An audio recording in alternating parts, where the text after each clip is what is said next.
The recorded meeting will be posted on our website. Usually it takes a few days for that to get called up. So, if everyone could join me in the Pledge of Allegiance, great. I pledge allegiance to the flag of the United States of America, and to the republic for which it stands, one nation, under God, indivisible, liberty and justice for all. Also, Director Cox will be participating remotely today, and his location is open to the public and has been posted as such. Let's see, Rochelle, are you running the screen up there? I am. We are having technical difficulties for Richard, who I have on FaceTime at the moment. I'm going to try to connect him as we go. Okay, so we'll get rolling, and getting Richard online may take a minute. But we can see your wonderful face up there, Dale.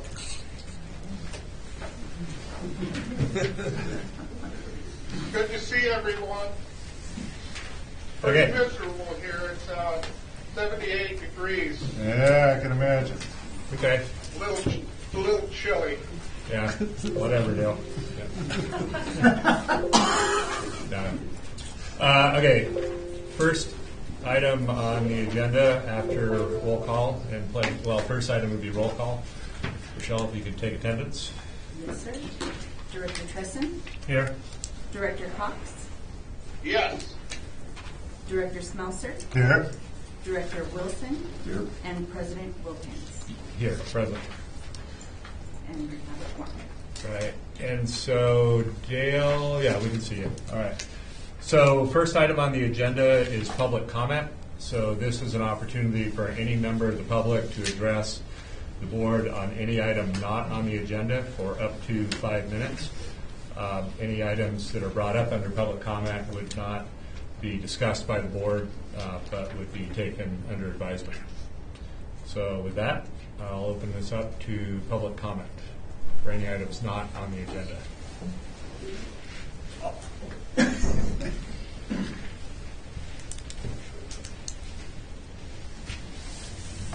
Hi, everybody. My name is David Diamond. I'm a full-time Truckee resident, also on the airport board, but speaking today just from my perspective as a Truckee resident. Thanks for the opportunity to address you. I watched your February meeting, specifically about the discussion about the possibility of surplusing land. I thought it was a fantastic discussion, and I thought there were really good points there. Personally, I learned a lot about your history, which was beneficial for me. I feel like we elected and appointed officials have the responsibility to run the best agencies we can. We each have individual responsibilities with regard to the scope of our districts.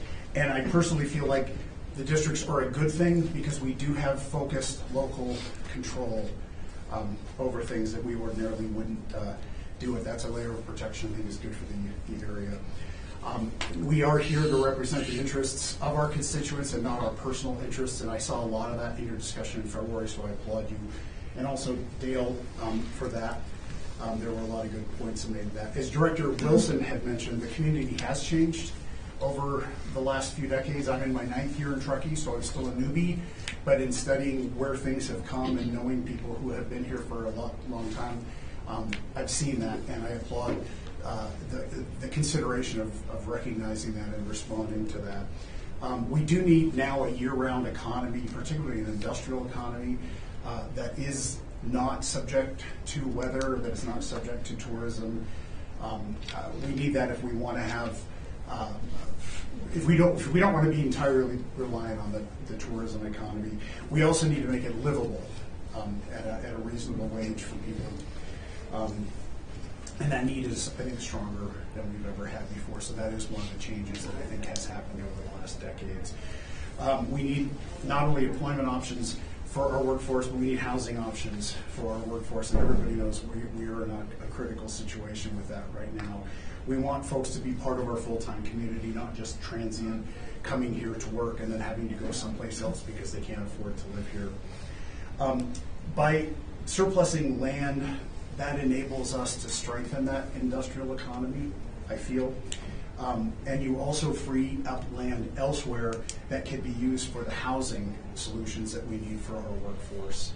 And I think that's a critical thing.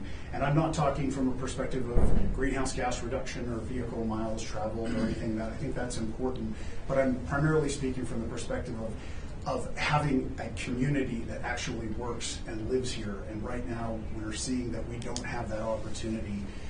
We've got commercial real estate that's difficult to fill because businesses think there's no way in the world they could get employees here to be able to find housing. So I think that's important.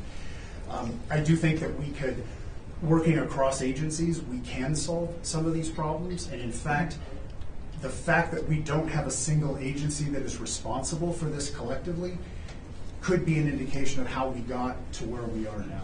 Nobody has been paying attention. We've been so focused on our individual responsibilities. Now we find ourselves in this crisis and we don't have any specific one agency or municipality to fix it. So I do feel like collectively that is our responsibility here.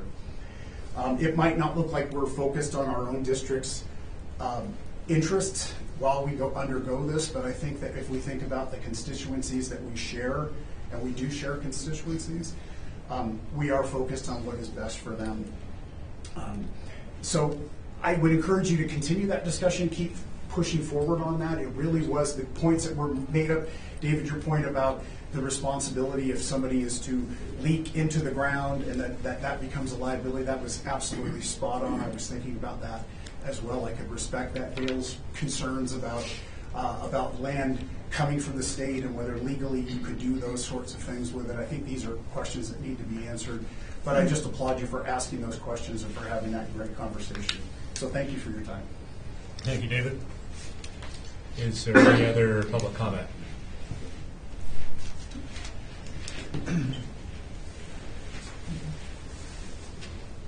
Thank you. Good morning. Thank you, Board. I'm Paco Lindsay. I'm a 50-year resident of Truckee. I was the founder, and I own Paco's Bike and Ski, which I did sell finally about 5 years ago, and so I'm enjoying the dream up here. But I'm very much involved in the community. I love this place. I too did look at your February meeting, and that really perked my curiosity about the land and the surplus land. I sat on the Town of Truckee's GPAC, the General Plan Advisory Committee. Sat through 21 meetings that we had, many by Zoom. The Truckee General Plan is going forward. It was last week, like many people I think in this room, I sat through two very long nights, and Town Council has not yet decided to go ahead with the general plan. They have a few details to work out. And what really got me excited about this surplus land is being on GPAC was one of the big discussions, which David did bring up, was the need for industrial land. And one of the big considerations in GPAC we talked about a lot was trying to get eventually, and again, this is not forcing anybody, but just having a plan to get some of the light industry, the industry off of the West River Street area and off of the river and someplace else. And a lot of the discussions we did have in the General Plan Advisory Committee, many times when that came up, was, okay, where's this land at? So this light bulb went off in my head, and so I hope it makes sense to everybody on the board up here. I just think that could be one really good potential use of this land here, would be to allow for eventually, and again, not forcing anybody away. Having been a business person myself, I'm pretty sensitive to if you want somebody telling me how to move. But making the opportunity that over 10 years, 20 years, 30 years, whatever, that land maybe become available for the light industry. The other thing is, in the General Plan Advisory Committee, GPAC, we also talked a lot about diversity of economics up here. And not David once again brought this up, so thank you, David. Just the idea of a different economy. Not that tourism is ever going to go away, but not being just dependent upon tourism, and kind of trying to create more of a year-round economic vitality up here. And part of that would be allowing people who, when I came to town, I had a dream 50 years ago, and I started a bike shop. I started a bike shop in my garage. I was able to grow, find other areas. So a lot of times the opportunity today is you can't do it. If somebody wants to come here and start a small business, some type of light industry, there's no place to go. And so I think that having something in the area that could allow more expansion, it's not just replacing people from West River Street or elsewhere, it's allowing more opportunity. So that's just kind of why I'm here today, was just to plant the seed that, again, from your February meeting, when you guys continue with this talk, that I would love to see it continue, and I actually would love to be a part of it as part of a community member. So thank you very much, and that's why I'm here. Thank you, Paco. Is there additional public comment? Good morning, board. My name is Lisa Holland. I'm a board member with Mountain Area Preservation, and I'm just going to continue on the theme. And I had something written, but David and Paco have sort of covered a lot of that. So, I just want to impress upon you. I don't 100% understand the land use control in this part of our town, but it's my understanding that between TTSA and the airport, there is some this surplus land that's been referred to that could potentially be used to great community benefit. As you know, the general plan is imminently going to be approved, and some of the issues there are the transfer of development rights program, which is it's very easy to identify areas in our town that we want to conserve, or that we want to remove industrial from, or that we would like to put more housing on. But it's very difficult to find receiver sites for those uses. And that's kind of the critical part of the transfer of development rights and the river revitalization plan, to get industrial off of the river into a more appropriate location, like potentially out here. So I would just hope that if and when this issue comes before you, that you would really consider the great community benefit that could be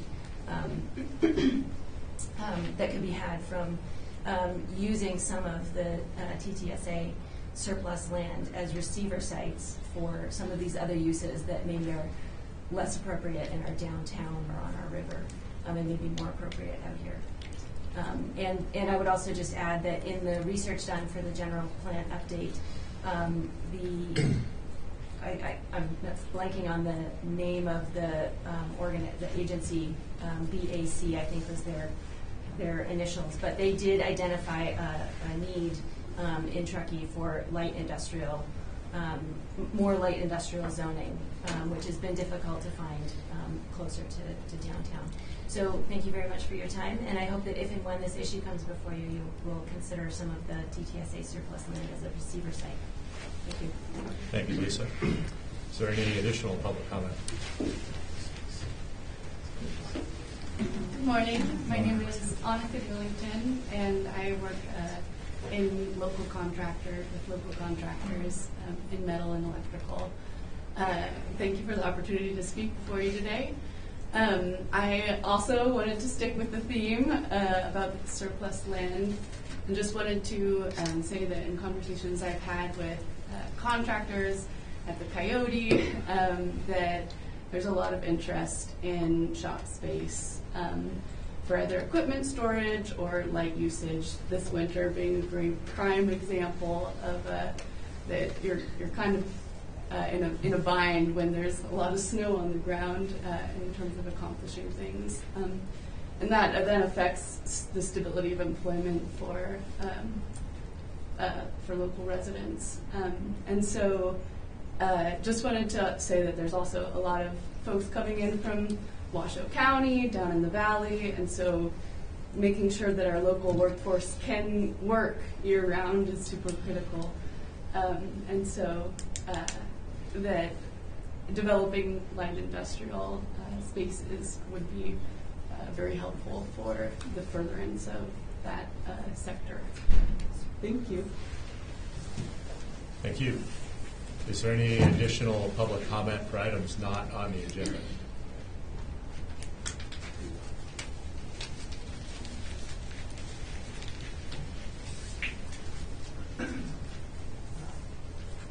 Gentlemen, thank you for your service to our community. I know you guys do very important work here that doesn't involve the light industrial that everyone's talking about. I'm here wearing a couple hats. One is chair of the Truckee River Legacy Foundation.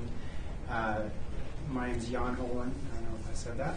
But, and I'm also working with a group that has local investors that have pulled together a bunch of resources to purchase some land on West River Street. And we're in the process of trying to revitalize this part of West River Street, 1,300 feet of riverfront. And we have light industrial tenants. And I'm in the awkward conversation of, well, you know, I'm not sure when this is going to happen, but it could be months away, it could be years away, but you need to start looking for other locations. And, you know, wearing my Truckee River Legacy Foundation hat, I really applaud this board for, you know, may not have been you sitting on this board, but when the Legacy Trail did come through this area, I know it was a really complicated decision, and this organization had aligned behind public interest. And I guess as this conversation continues, I know it's complicated. It is going to require a alignment of public and private, and that's one of the reasons the Truckee River Legacy Foundation has pivoted towards supporting the downtown Truckee River revitalization strategy, and we look forward to communicating and helping in whatever way we can as this issue moves forward within your organization. Thank you. Thank you, Jan. Are there any other comments for items not on the agenda? Okay, seeing none, I'm going to go ahead and close public comment. These items that were discussed aren't on our agenda. We did discuss them in February, and at the end of that meeting, I think we had asked Andrew to do some research on the board's behalf to bring an item back to us in the future. Do you have an expected date for that, Andrew? That's right. The board asked me to look at some of the limits and obligations that may attach to the surplus land process for agency land. I'm in process on that work, and I expect that I will bring it to you probably at the June board meeting at this point. Okay, great. Thank you. Thank you. And thanks, everyone, for your comments. Okay, next on the agenda is Professional Achievements Awards and Anniversaries and acknowledgement of staff for professional achievements and other awards. Good morning, President Wilkins and members of the board. Vicki Lufrano, Human Resources Administrator. As we do on a monthly basis, I would like to recognize employees for their achievements, awards, and anniversaries. And first up, we have a 5-year anniversary of Richard Palante, our new general manager. Congratulations, Richard, wherever you are, somewhere here. And a professional achievement of Paul Schaus, who has been promoted to maintenance department manager. Congratulations.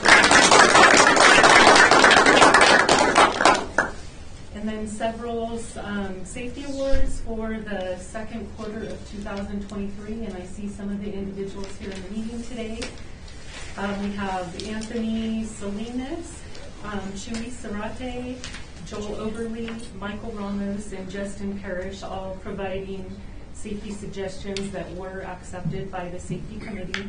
And I would just like to note, out of those individuals, we have new employees, we have very long-term employees, and everything in between. So thanks to everyone for making the suggestions. And,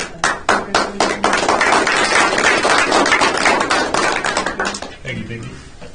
Is there any public comment on this item? Seeing none, congratulations, Paul. Thank you. Big job you're taking on, and we appreciate you for doing that. Appreciate it. Thank you. Next is our consent agenda. So I understand that staff would like to pull the minutes of the March 15th board meeting to modify some items in that. Is that correct, Rochelle? Yes. Okay. So we would pull item 2 from consent, and then of the remaining items, is there any member of the board who would like to pull any of the remaining consent items for any discussion or comment? No. Seeing none, is there any member of the public who would like to pull any items from consent? Seeing none, I would entertain a motion to approve the balance of the consent calendar, which would be everything except the March 15th meeting minutes. Move to approve. Motion by Director Cox. Is there a second? Seconded by Director Wilson. If there's no further discussion, Rochelle, if you could do roll call. Yes. Director Tresson? Yes. Director Cox? Yes. Director Smelser? Yes. Director Wilson? Yes. And President Wilkins? Yes. Motion approved. Thank you. And the March meeting minutes, we'll look for those at our May meeting for Yes, review and approval. that is correct. Great. Item 5.1 on our agenda is approval of Resolution 1-2023, which is commendation of the TTSA staff for the sodium hypochlorite project. Who's leading this one, Mike? Is this Richard is now with us. Richard? Okay. Yeah, I am here. Can you all hear me okay? Yes, we can. Speak as close to the microphone as possible, please. Yeah, I got my headset on, so hopefully you can hear. So yeah, at the direction of the board, we drafted the resolution.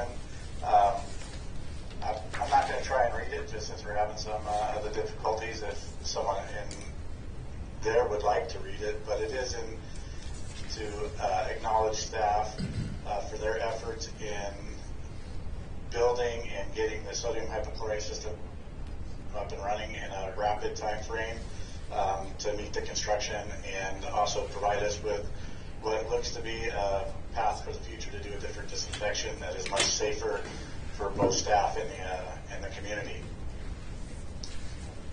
Thanks, Richard. So my understanding of this project, just for those that may be less familiar with it, is TTSA, for its really entire existence, has used liquid chlorine for disinfection of our wastewater. It's a very cost-effective solution, but it's also potentially very hazardous if there were to be any kind of a mishap with it.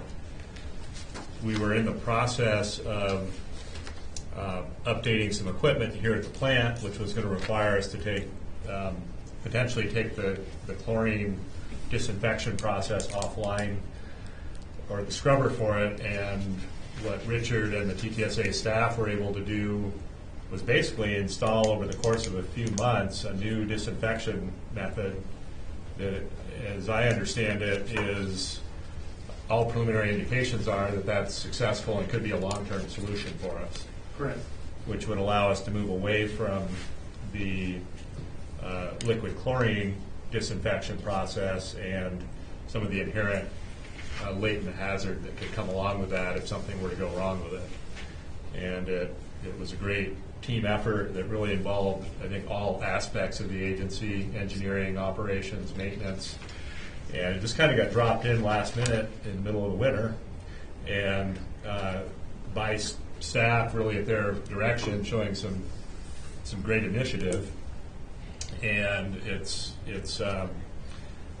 I think it's a good thing for the community. I think it's a good thing for the agency in the long run. So the purpose of this resolution is really to recognize all of you staff who really combined resources, combined your knowledge base and your skill set to make this happen. And we really want to applaud you for that.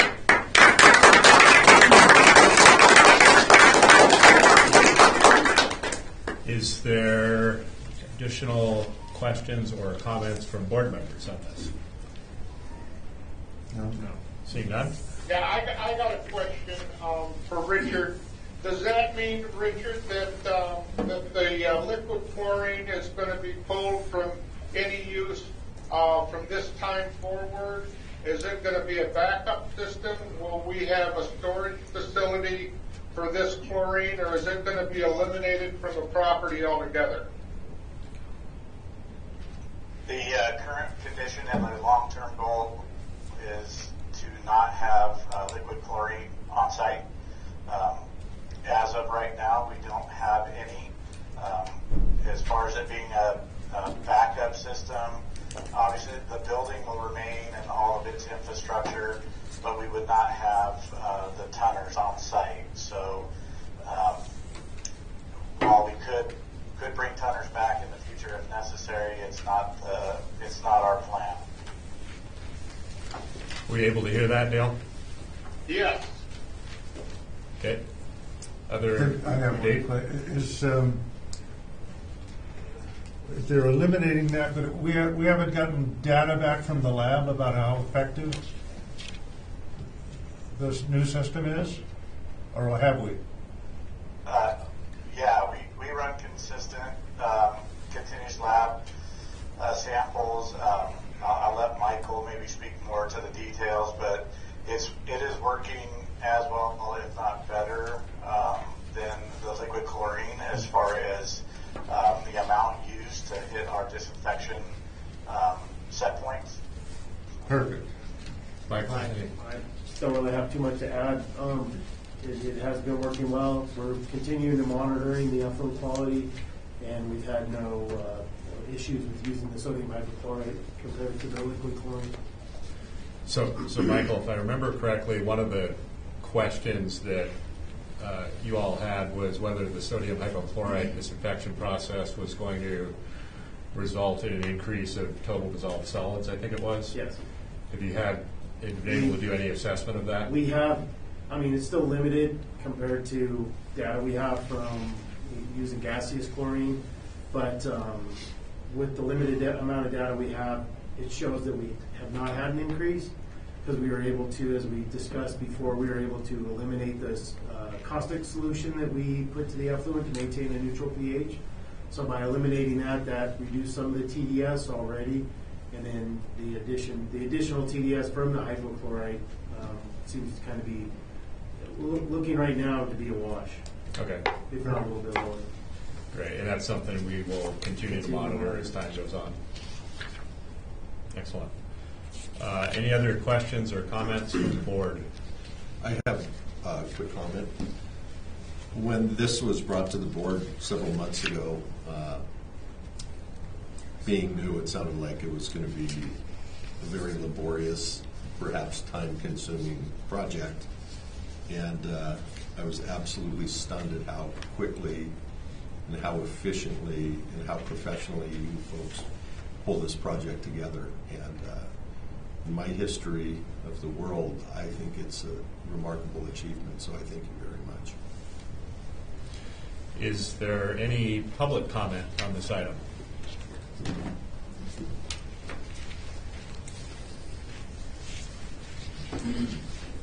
Hi, David Diamond again. I just want to say that you will not get a lot of public appreciation for what you've done because most people will not understand the significance of it, but it's huge.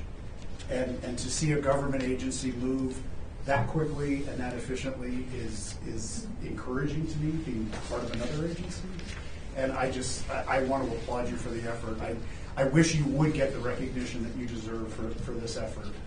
Knowing you won't, thank you. Thank you. Is there any other public comment on this item? Seeing none, would any member of the board like to make a motion to approve Resolution 1-2023? Also move. I'll second. Moved by Director Tresson, seconded by Director Smeltzer. Any further discussion by the board? Seeing none, Michelle, if you could take a roll call, please. Director Tresson? Yes. Director Cox? Yes. Director Smeltzer? Yes. Director Wilson? Yes. And President Wilkins? Yes. Motion approved. Thank you. Next on our agenda is the Climate Transformation Alliance presentation. Thank you all. Thank you. And Richard or Michael, who's on the staff side, who's leading this item? Yeah, you guys can hear me good. I'll take it. So, in working with Director Wilson, I had reached out to the Climate Transformation Alliance and got some information from them to see just roughly how the agency might fit into their overall goals. So, along with that, we scheduled a presentation for the board because it would require board action and board participation, and we decided to become members.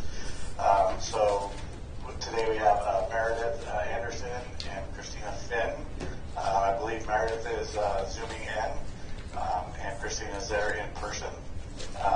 So I'll turn it over to them and let them give you their presentation. Great. Thank you, Richard. Krista, did you want to? I'll be just happy to. We're happy to be here this morning. Thank you for the time. We appreciate what you do for our community. I believe Meredith has a PowerPoint presentation. If we're going, there she is. I see her lovely face. So we'll run through that, and then we'll be here for questions or discussion that you might have. Great. Thanks, Krista. Hi, everyone. Would you mind allowing me? Oh, there we go. Thank you. All right. Can you see my screen? We can now. Great. All right. Good morning, board members. Thank you so much for having us today. My name is Meredith Anderson, and I work as a project manager at Sierra Business Council for the Climate Transformation Alliance.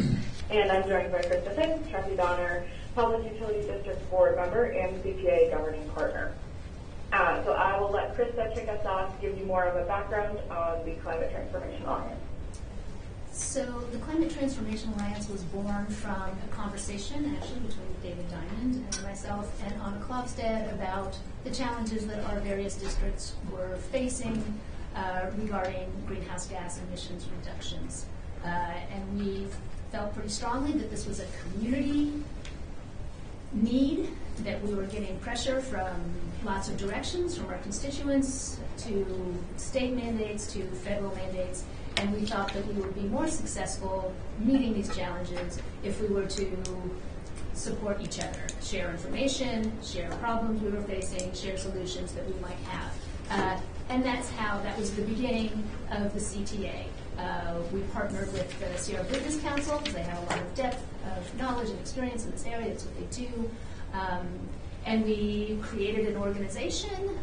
We identified funding, and are moving forward with doing exactly what we said we were going to do. Meet, share information, and identify projects and opportunities for us to forward the decarbonization of our community. I think we can go to the next. It is and something I didn't mention, I just looked at that statement. And it is a public and private partnership. We are encouraging local businesses, government entities, special districts like ourselves, all different segments of our community to help us in this endeavor and let us know what their problems are and what possible solutions could be. So it is not just government entities. This is not a regulatory organization. Our vision is to help smooth the transition to a net carbon neutral region by 2045. I think we can go to the next slide. I don't need to take a ton of time discussing these things. Wow, our mission is very small print. So I can't read any of that, but it's exactly what I've said with more words thrown in. So we are trying to strengthen our abilities to maneuver through this moment in time. We have lots of, again, community desire, state mandates, federal money. How can we put these pieces together to serve this community in the most efficient and effective way? I think our mission is something along those lines. And Meredith, I'm going to throw it over to you. I think that's where my slides end and your slides begin. I guess I can take this one last slide. So we simply adopted altogether the Speak Your Piece principles that were developed by the Tahoe Truckee Community Foundation probably a decade ago now, at a time when our community was having some contentious issues, but how we communicate with each other. Great. Thanks, Krista. So the CTA program consists of the following three parts: technical support and capacity development, research and knowledge management, and then public education and advocacy. So this includes grant writing, information sharing among members, and then collaboration among members as well. So the Climate Transformation Alliance acts as a voluntary convening body to advance climate adaptation and mitigation programs, like Krista mentioned. So participants and agencies are not bound by any decisions made by the group or members of the group. So participants bring whatever resources they can to the effort and operate within their own agency's constraints. So the scope of CPA includes the exploration of a wide range of climate adaptation and mitigation strategies and implementation projects. So these are likely to include exploring greenhouse gas emission reductions from improvements to the built environment, improvements to transportation networks, and green procurement and waste management strategies. Strategies explored are also likely to focus on the utilization of natural and working lands and improving biological diversity to ultimately create more resilient landscapes in the face of climate change. So as for logistics, for the time commitment, we hope to have an elected official and a staff member join. There's 1 2-hour meeting each quarter, and also dependent on if you're joining any subcommittees or extra project work, but it's usually just that 2-hour commitment per quarter. The preliminary budget, like Krista mentioned, so this is currently being paid for by the governing partners, which is the town, the airport district, and TDPD. But hopefully soon it'll be funded by grant funds. And let's see, for quarterly meetings, this includes information sharing, collaboration, and a project accelerator. So coming up with ideas for specific projects that can be implemented in the region. And then signing the charter would make you a founding member. So thank you again for letting us share a little bit about CPA. Now we can take any questions. I've also included my contact information here, so if you have any questions after the presentation.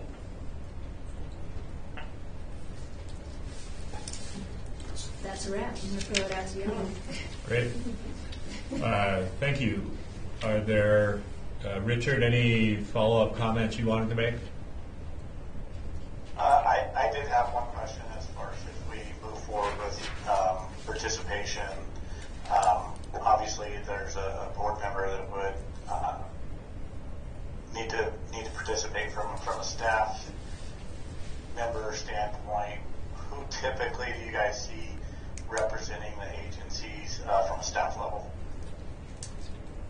Well, we have, at the moment, the general manager of the PED, Brian Wright, and our second for that is Stephen Keats, our conservation manager for the airport. I believe it is your GM also who is attending, and for some reason I'm blanking out on his name, but I can see his name. Rob Etnier. For who's our other, the town of Truckee, the town manager is Jen Calloway, and they've got an alternate. Hillary Hobday is also there regularly. The town has quite a few people joining in because they have a big stake in the situation. So yeah, it's kind of up to any given district to decide who they would like there representing them and sharing their problems and their solutions. It's kind of in your ballpark for who you appoint. Okay. Any other questions? Richard? No, I turn it over to the board. If the board wishes to have a discussion, whether today or would like to agendize an item for the future to have discussion on whether the agency would be interested in participating. Okay. So, Scott, my understanding was that you had spoken with Richard and requested this item be placed on the agenda. Yes. So, well, if you have any questions or comments. Yeah, I do have one quick question. Can you we know who the founding members were. Can you share with us perhaps who other agencies or entities would be, to give us a little bit broader scope? Meredith, do you have a list? I knew she would. I do. I'm pulling it up right now. So yeah, 3 governing partners, and then we've got, I think, between 16 and 20. There have been more signing on recently, but Alpine Springs County Water District, so this is Climate Lobby, Nevada County, North Star Vale, Raley's, the Sierra Watershed Education Partnership, Sugar Pine Engineering, Tahoe City Public Utility District, North Tahoe Public Utility District, North Star Community Services, Visit Truckee Tahoe. So there's kind of a balance between public agencies, nonprofits, businesses. Meredith or Krista, are those other groups or entities you just mentioned, are they attending these meetings on a quarterly basis as well? Yes. So it's a fairly large group. Yes, it's a Got it. fairly large group. Okay. Yep. Anything else, Scott? Yeah, I had met with Anna Klubstad, I guess it's been 8 weeks ago. And as we were discussing things and she was sharing with me what's going on, I was kind of surprised that we, TTSA, were not participating in it. And I don't know if it had been proposed prior, but I truly believe that given a list of the organizations and the entities that are involved, that I think we should look seriously at supporting this by appointing members or representatives to participate, because, and this was interesting, right after the meeting, or right before the meeting, I had gotten stuck in one of the traffic jams going from Tahoe Donner to Squaw Valley. And 3 hours later, looking at all the cars idling, I was just thinking to myself, this is a remarkably horrible waste of energy, time, and my patience. And I think that we could, by joining this, I think we could help. I believe they have tools that we can look at our agency and say, okay, maybe we can do things a little bit different. One of the things I looked at when I was reviewing the agenda was carpooling, or people that live in the Reno area or down in Douglas County. If we can look at small things where it's not one car coming up the hill with one person, it might be a car with 3 people. Those are the small steps that really can be applied to reducing the greenhouse gas situation. So I think it's a really good idea, and I'd like to see our agency participate. Okay, thanks, Scott. Other, Blake? If it sounds like you're obviously here interested in having TTSA be a participant, is it something that we say we want to join and we're in, or do you have to bring it back to the founding members? Is anybody allowed to join the alliance? What process? It's easy to join. Okay. You have to sign our charter and Okay. join it. Okay. We are happy pretty much to take all comers Okay. because we do think this is it's an effort that is going to require the whole community, and we want to include people. We want to understand what your challenges are and how we can all help each other with it. So it's easy. Okay. There's no financial obligation. It's simply we need you to show up and share your knowledge with us. Okay. And then the quarterly meetings, monthly meetings, if we were to assign our general manager and a board member perhaps to participate, the level of effort? At the moment, there are quarterly meetings on the second Friday morning of the month, Okay. Great. 9 to 11. Yes. And then a kind of a technical question. I don't know if it would be the CTA's responsibility, but is there someone done a sort of greenhouse gas inventory of our region, and what role does TTSA sort of play in that? I know that we are a large electricity consumer. We've got biological processes, generate methane gas that we use internally for heating, but I just wonder, as our specific agency, if we've been folded into that, and what role maybe we play in that. That was the very first thing on our very early meetings agendas that we wanted to tackle. I know one of the decisions that we came to is that we were all going to align our timing-wise and process-wise greenhouse gas emissions surveys, where we're at, and so we're all looking at that sort of at the same time and in the same way. Meredith, Sierra Business Council, do they have a more regional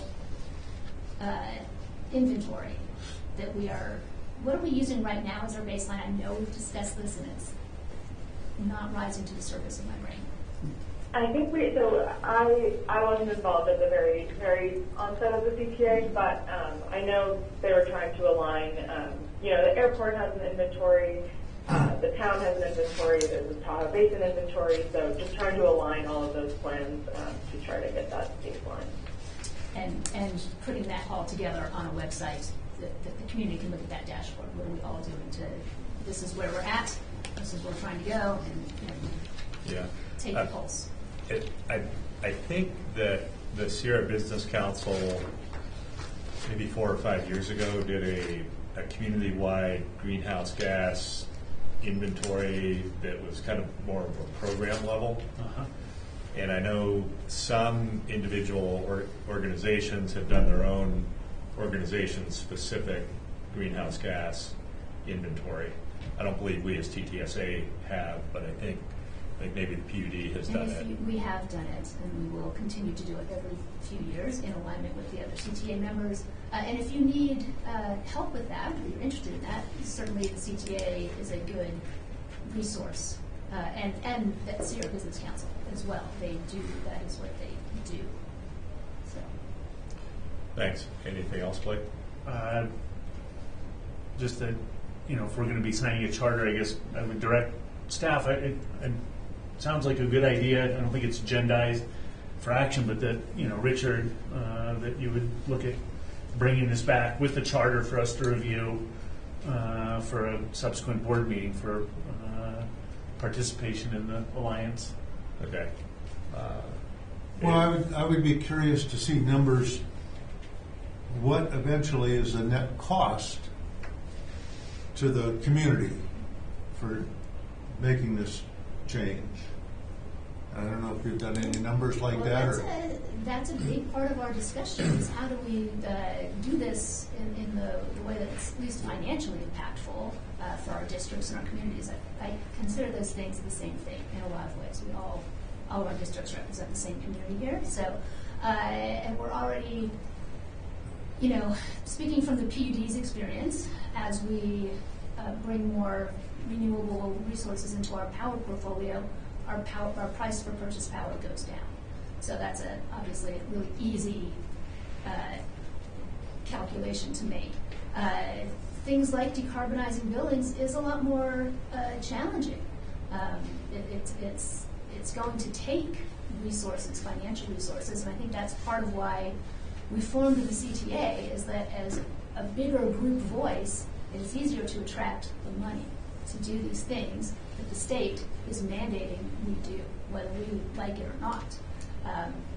So, for example, I'm very proud of this. We have the CTA was approached by a private entity, a local person who lives in this, who was trying to decarbonize their home and had a very challenging time of it. They had the financial resources, they had the means, but they really lacked the ways. They found it very frustrating. They were unable to get information. There weren't contractors available in the region to do it.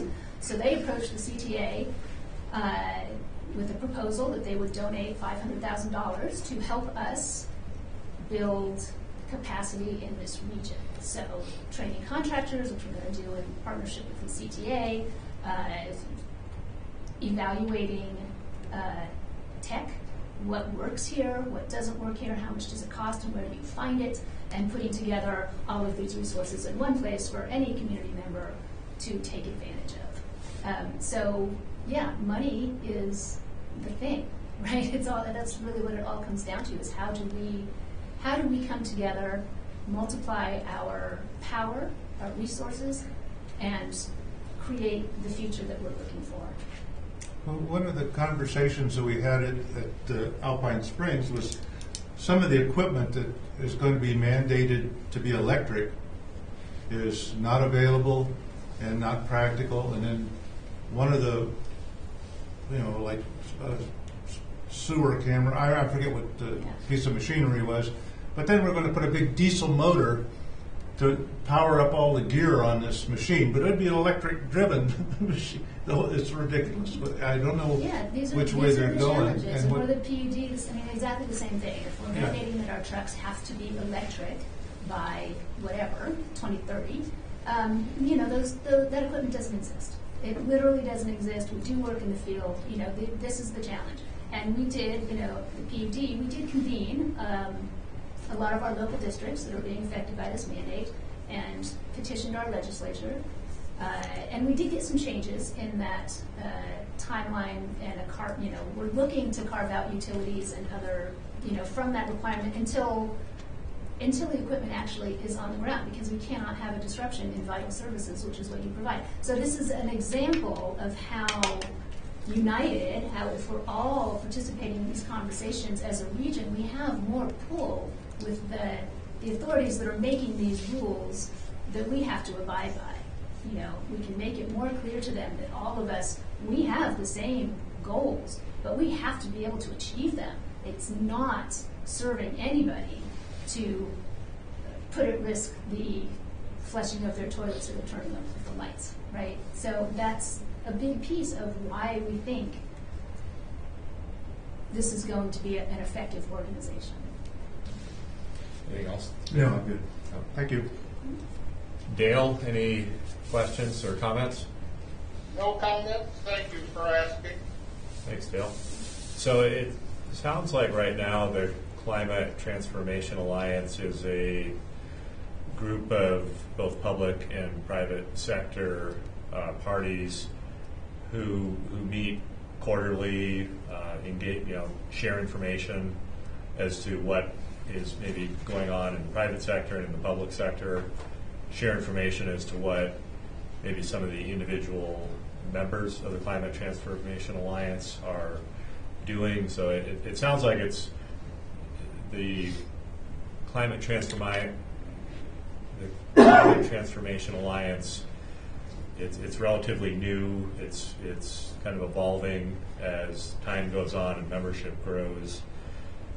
It sounds like it's mostly information sharing right now, and it could evolve into more actionable things in the future. That is correct. We are driven by action. We want to get things on the ground that are going to be helping the situation. So yeah, that is correct. And I think that's in the near future. We introduced, not at the last meeting, but the meeting before, a project accelerator. So people in the room, and I would like people outside of the room to help us with this as well, having ideas of what will help their community or their district meet these goals, and we're brainstorming solutions to that we can activate. And it looks like, right now my group is in energy, generation, and reliability, and sort of the lead of that group at this point is North Star and their biomass plant, and what do they need to move that forward? Where are they at? How does that help our situation? So it's an education, but then also how are we going to, if we as a group, the CTA, decide to support this, what can we do to do that? And again, this is all within, we understand that all of our districts have their mission, and that is what you should be doing. You can't lose focus on your mission, and you can't get too diluted, and you can't be using resources to do things that aren't supporting that. So we're not asking anybody to give anything more than, again, their experience, their knowledge. But if you have a problem, like North Star, they don't have a problem because but they want to do it more quickly and efficiently. Come to us and we can all see, well, how can we elevate this? How can we help the TTSA meet their goals that the community and the state is pushing them towards? Thanks, so action, Kristen. yes. Any other questions or comments from board members?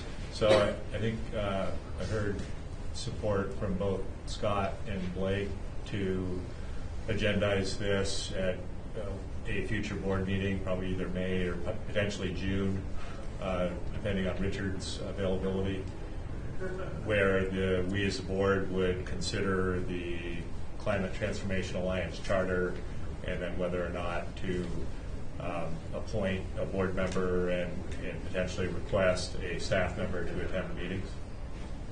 Sounds good. Are you okay with that? I'm good. Are you okay with that, Dale?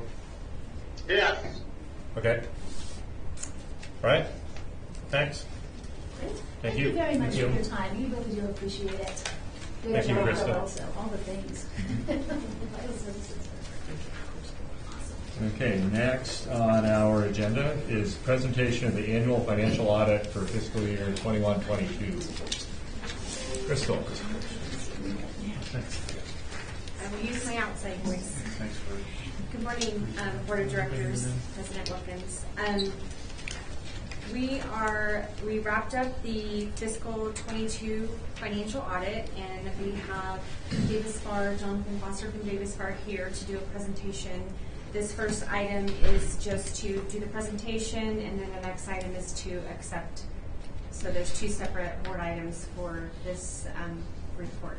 With that, I'll turn it over to Jonathan. Thanks. And maybe before you start, Jonathan, I'm curious if the Finance Committee had a sneak preview of this information, or this is the first time you all are receiving a presentation on it as well? Okay. Yeah, we have not. Okay. Just to be fair. Thank you. Thanks, Crystal. As Crystal said, my name is Jonathan Foster. I was the partner overseeing the audit. I just want to start by thanking the board. The opportunity to present gives me an opportunity to explain a little bit about what we do. Just come out here and pop out here for a day. We do quite a bit of work. I want to thank Crystal and her staff for preparing all the items, answering all our questions for the audit. She knows we ask a lot of questions. I believe it's a prepared presentation. I don't know if I'll be able to control that, or will you run the slides?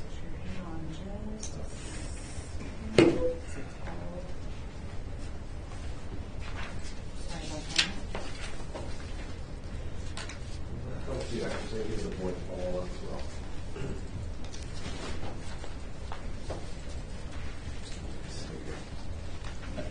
Oh, you got that? Thank you. Sure. Thank you.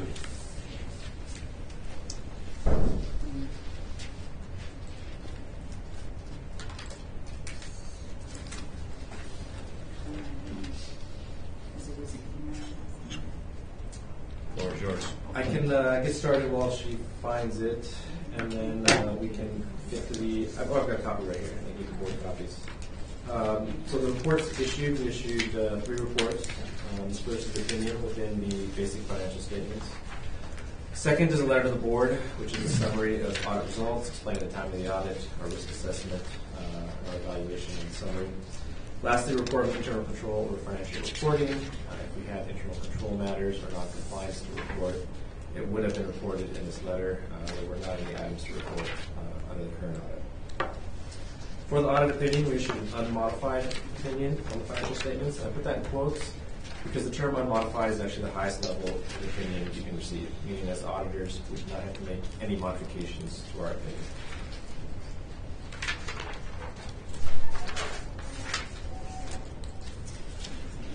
The areas of audit focus during the fiscal year, starting with cash and investments, we confirm externally with banks, where hold your investments, directly with these external institutions, confirming the amount of money that the district holds and the agency holds. Capital assets, we do select a sample of capital assets. There it is. And what page were you on? Right there, capital assets. Perfect. Perfect. Thank you. So part of our test work over capital assets is that we not only rely on, we don't solely rely on finances records. We do speak directly with people outside finance with direct knowledge of the project. Make sure the transactions are appropriately recorded and reflected in your financial statements. When I move on to the highlights of the finance of the district, I will speak a bit on pension and OPEB liabilities. Generally, they are both classified as liabilities. As you might have noticed, your OPEB transitioned to an asset in the current year, which I will elaborate on in future slides. Long-term debt, we do confirm externally with the debt holders, so we do confirm directly with the bank holding the bonds. So we receive information directly from external lenders, and we do not just rely on finances numbers to confirm that debt. And internal controls, our team was out here in person performing walkthroughs with the staff. So every year as part of the audit on an annual basis, we do perform walkthrough of different individuals involved in internal controls of the district. Next slide. Whenever there is something new or something different that kind of stands out on the financial statements, I do like to discuss that. You'll see here what is new for the fiscal year is a net OPEB asset. And that is further elaborated on in note 7. So what I want to remind the board is that this is really a snapshot in time. The information received comes from a third-party actuary. So as auditors, we do not determine this asset or liability for you. The actuary actually determines this information. And what the actuary does is they actually rely on a measurement date. Actuaries are not required, nor do the accounting standards require to measure this liability as of the same fiscal year as the district. So while the audit is based on the fiscal year of June 30, 2022, your OPEB asset is based on a measurement date of June 30, 2021, a year behind. Now, what happened a year before that? The market did quite well. So your fiduciary net position, the assets held as part of this OPEB asset, recognized a $3 million gain. So your OPEB liability flipped to a net OPEB asset in the current year due to market gains. So I caution you that this is a snapshot in time. As the new actuary is performed on a yearly basis, the expectation is that this will probably flip back down to a liability based on the performance of the markets. So currently we're overfunded. The snapshot in time, and this is why I caution the board, the snapshot in time, it appears you're overfunded, but you're going to get new actuarial results. I'm not sure if you have a draft report yet. Yeah. We do not.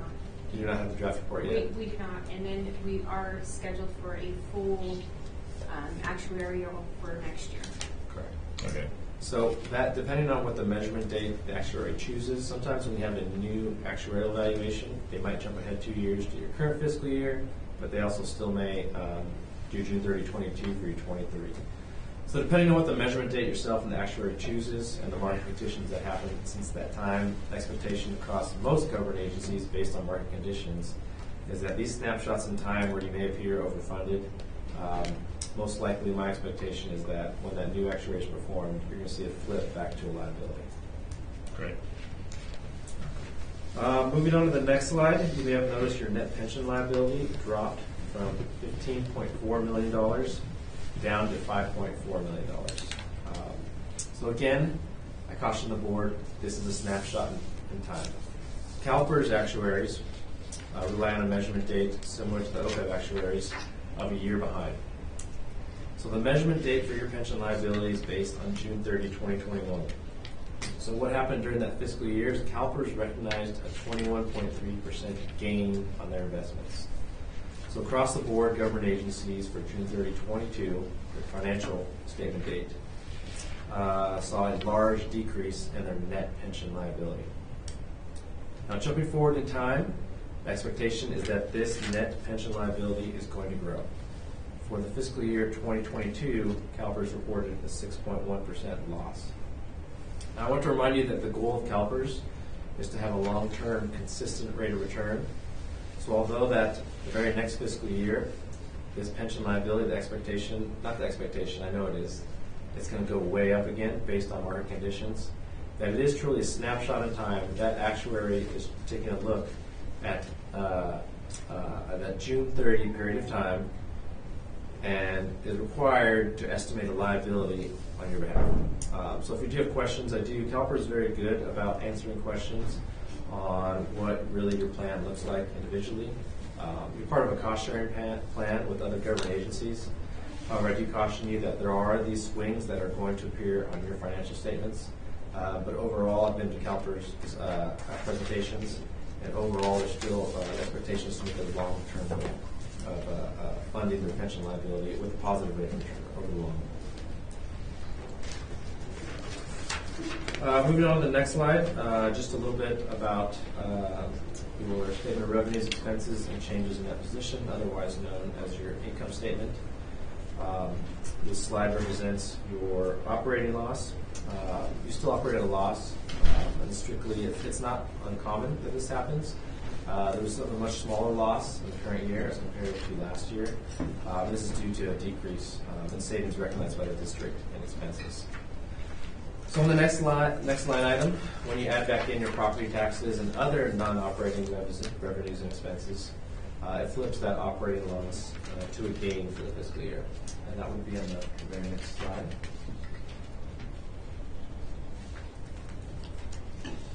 So when you add back in your non-operating revenues and expenses of $4 million, it gives you a $1.18 million gain. Adding back in the capital contribution fees, it gives you a change in debt position of $3.4 million, which is a positive increase from the prior year overall loss. So at this time, I'd like to open it up with any questions you may have of me. I'll do my best to answer as part of the audit, or Crystal may. Great. Questions or comments from the board?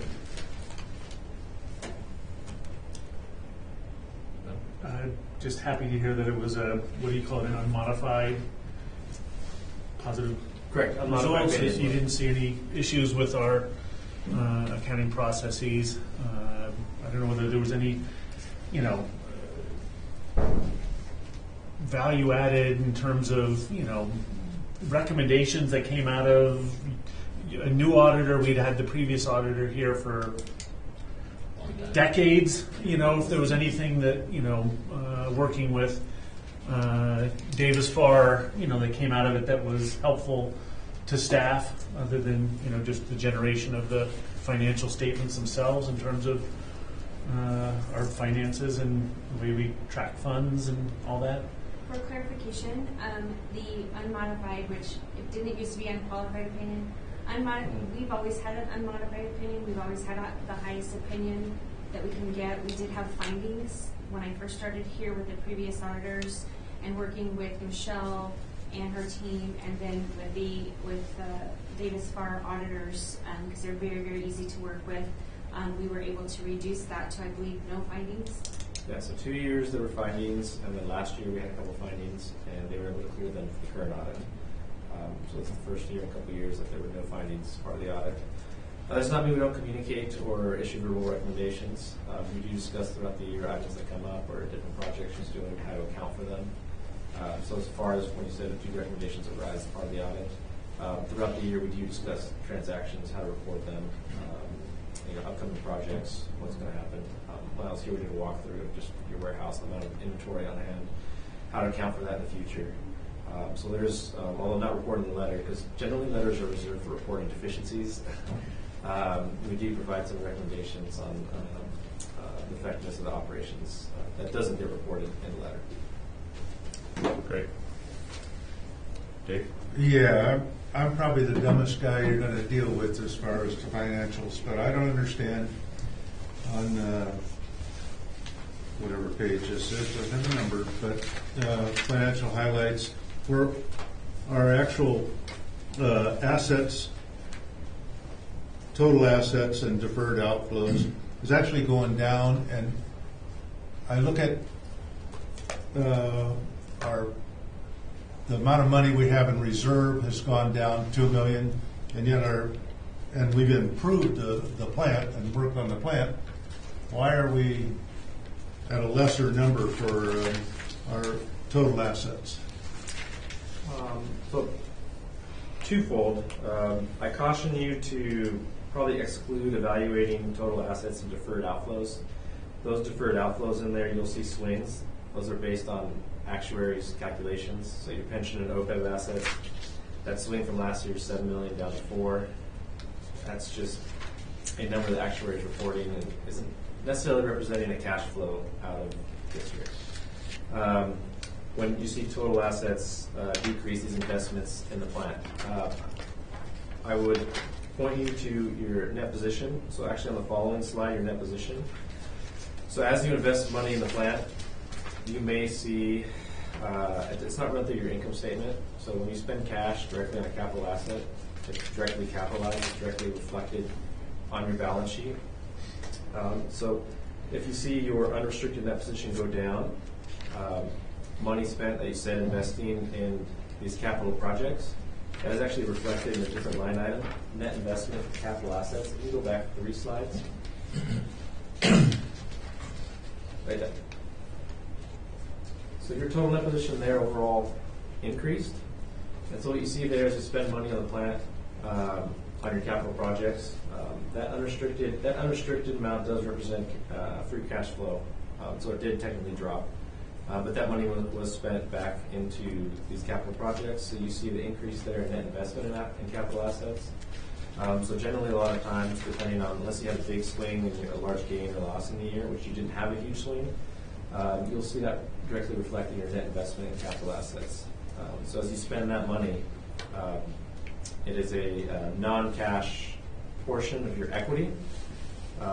So yes, you're correct that some of those reserves did go down. That's reflected in that position, but you see that amount is reflected in net investment in capital assets, which is a non-cash number. It's you built something and you bought something. Right. So that $68 million net investment in capital assets, that's the depreciated value of this building, the wastewater treatment plant, the netted pipe. What's that? Pipes in the ground. Pipes in the ground, pipeline that goes down to Tahoe City, which it's interesting. It's reported as an asset. It's not like we could sell it to anyone. It's in fact it's a liability because it takes a lot of money to maintain all of these things. But in the accounting world, it's shown as an asset. But the actual cash available is more in the $38 million range for combinations of capital and or operating. Correct, right. And going back to your question, if you do actually compare total assets on the slide before, your total assets are fairly consistent from year to year, 127 million compared to 127 million. Your current assets, which kind of does reflect your cash investments. So you're correct that your cash investments did decrease year over year, but that money was actually put back into yourselves, into the construction of these capital projects. Okay. And here's my other dumb question. Go for it. So we have, Corolla told us, and this is probably for Crystal, Corolla told us that we had to invest $144 million over 25 years, whatever. How much of that 38 million that's sitting there actually goes towards that? You're talking about the cash? The 38 million, the whatever total money cash. we have. Well, so that's actually part of what the conversations we have within the rate study with the forecasting, because really you take the Corolla plan and then the IT SCADA master plan and our O&M, and we're looking at about 200 million over the next 25 years, estimated. And so there's going to be, we're doing the rate increases, and then we have to do some we will have to do some sort of debt financing to support that money or to support those expenses for those projects over time, and that'll be fleshed out over time. So once we finish the rate studies, the next step is some pro forma financials and some recommendations on when to start going out for debt financing, whatever that may be, with via SRF bonds, revenue bonds, whatever we need to do there. So for the cash that we have now, we cannot cover that 200 million over the next 25 years. Correct. But I was wondering, what are we really needing? 200 million or 160 million? Trying to think of what the O&M ended at. So you're talking about for just the projects for the plant, or the capital assets for the plant, not the operating and maintenance. Don't have Correct. those. I don't have those numbers on me, but I would say the 116 million plus the SCADA IT, which was another 10 million, so 170 million in projects related to rehabbing current facilities, capacity, and just anything else that we have to do around the plant, not related to operating and maintenance expenses. So like not related to salaries and benefits and so on and so forth. So probably about 170 million of that 200. And that's just me pulling off of my Yeah, I'm just, Joe, I'm getting asked hard questions in Alpine, and I'm looking for answers. Thank you. And a lot of that will be in fixed assets. Thanks, Dave. Click. So again, really pleased to hear that after years of getting, I guess, feedback that maybe things needed to be worked on a little bit, that this year a cleaner report, and so great job for you, Crystal, and your staff. And I recognize that this document documents a snapshot of where sort of what the monies are at and the liabilities, but there's no real sort of judgment as to the financial strength or weakness. I know that we're working on a rate study because we saw we need to bring in more revenue. We're looking at a connection fee study to fund that, but are there standard metrics, and maybe this is out of your guys' wheelhouse, that you look at, like, debt versus income levels or something, to ratios that sort of show the relative strength of an organization, where they're at, and just basically, are we sound in a sound financial situation based on kind of industry standards, or are there red flags there in terms of you've only got enough revenue to cover 6 months of such and such. Again, it's not really the world I work in, but all these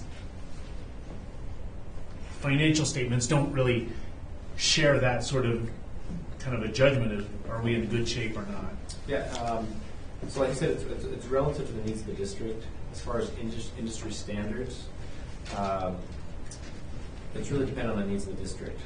I can point to you overall financial health warning signs. If you want to go to the very next slide. And so you have positive, your net position, the private sector known as equity. If that were to turn negative, there'd be a large warning sign. So if you were to have a negative net position as auditors, we would red flag that. We report to the board and say you have a negative net position. And are you talking about a change in net position or an actual no, you're actually, negative net position? So your net investment, the first line item is not cash. The next two items are essentially what is available for use by the district. It doesn't match cash exactly. It's a combination of your assets and liabilities. But this is what it represents. That $22 million and that $9 million are your assets less your liabilities. So that's why I caution you to exclude that top line, because that top line is non-cash. It's assets. It's physical assets that you cannot use to pay your bills.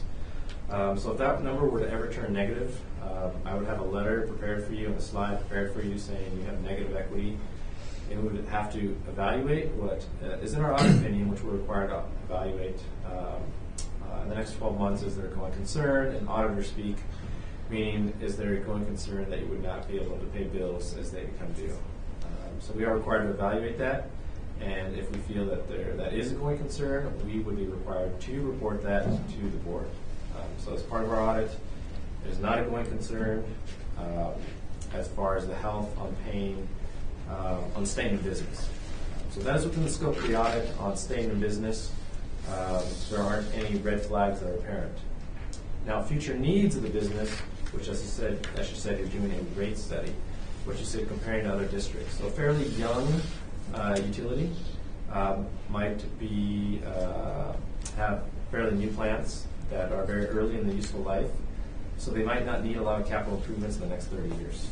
Aging plants might need a lot of capital improvements in the next 20, 30 years, which is sounding like we've already had some of those discussions. So as part of those discussions that come up, we don't see those future needs as part of the audit. But if you're aware of these future needs, that's a different discussion. When you say we know we have to spend $100 million over the next 20 years, do our rates cover that capital component? Are our rates covering that capital component? I am aware of rate studies and what makes up those rates. So it has happened. Districts have kind of gotten caught in the dark where all of a sudden they need to spend all this money on capital improvements, and they realize their rates they had built up, either enough reserves or had responsibly gone up with debt to fund those capital reserves or to fund those capital projects. So that's kind of the second question on comparing district to districts. Is you really have to compare the age and the future capital needs of the district. So that's something that you'll probably do with, say, Corolla engineers. They're used widely throughout the state on your future capital needs and on rate studies. So as far as your future needs, that's not within my scope. But again, my scope is that, and if you ever have questions while I'm out here or want to meet with the finance committee, I can discuss that further, what truly makes up that net position. But again, if that net position were to flip to negative, or if I would see that significantly drop year over year over year, that'd be a red flag. Okay. Crystal, remind me our annual operating expenditures to the nearest $1 million. I actually have that. So I'm going to give you the nearest million. This is not counting any of the adjustments we make for OPEB or first gas fee requirements. We're looking at around 16 million for fiscal 22. Okay. So just, that was a great question you asked, Blake. So one of the I think benchmarks that's helpful to look at is the unrestricted cash that we have as compared to the what our annual operating budget is, which we're at about, looks like our unrestricted cash is about 60% of what our annual operating budget is. So I think that's one metric that can be looked at. The restricted for wastewater capital reserve, that's really not money that's available for operations if things were to go haywire here. Mm-hmm. It's really for capital replacement. And then, another number I think that's helpful is, we did the Carollo report, which identified, $150+ million of capital needs, and we've got $20 million of capital in the bank. So that tells us we've got some money in the bank, but we've got a lot more that we need to generate over the next 20 years in order to really keep our functionality here what it needs to be for the environmental protection that comes along with the wastewater treatment function. So those are just a couple of numbers I was looking at. There's probably others in here. How that compares to other utilities, I have no idea. Right. That. So, other questions or comments from the board? Anything from you, Dale? None from me. Thank you for asking. Okay. So I think the way the agenda was set up is to receive the presentation on the financial audit, ask questions, and then once we move through that, then the next item on our agenda would be to approve and receive the audit. So what I'll do at this time is open the presentation up for any public comment. Seeing none, I'll close public comment. Thank you all for your time on this. And next would be item 4, or 5B-4 on the agenda, which is approval to receive and file the annual financial audit for fiscal year 21-22. Is there any further discussion? Seeing none. Would anyone like to make a motion? Also move.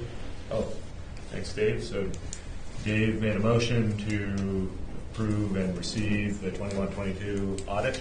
Is there a second? Second.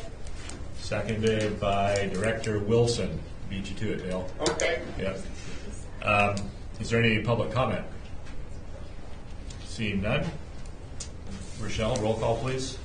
Director Tresson? Yes. Director Cox? Yes. Director Smelser? Yes. Director Wilson? Yes. And President Wilkins? Yes. Motion approved. Thank you. And next on our agenda is discussion of the 2022 connection fee study. Are you taking the lead on this, Crystal? Yes, I am. Thanks, Crystal. Oh, thank you. Okay, thank you. Thank you. Is it appropriate for me to, for me to close that last item? Thank you. Sure, absolutely. Before we go into the connection fees, I just wanted to take the opportunity to thank Michelle and her team and the rest of my team for all of their hard work on the audit. With a new auditor and a new finance director with a lot of requests and changes and stuff, they've really stepped up to the plate. And this past year, Michelle, I would have been illegit without her on the audit. She did most of the work, and I just wanted to thank her for that. Thank you. Let's go on to the connection fee study. So this is just a discussion topic only. We've had recent communications in the Finance Committee with Sean Korn and the rest of the department managers and Richard. And there were some requests from the Finance Committee for some additional information and to also bring this up into the full board.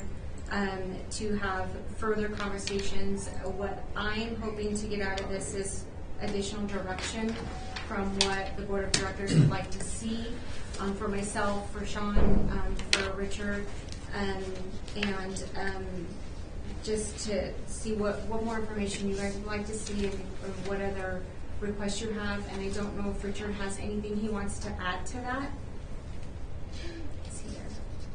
Yeah, I'll just add it was a discussion point with the finance committee, and we had some healthy discussion, and just reiterate what Crystal said as far as seeking knowledge of what information the board would like to have to move forward with a decision on the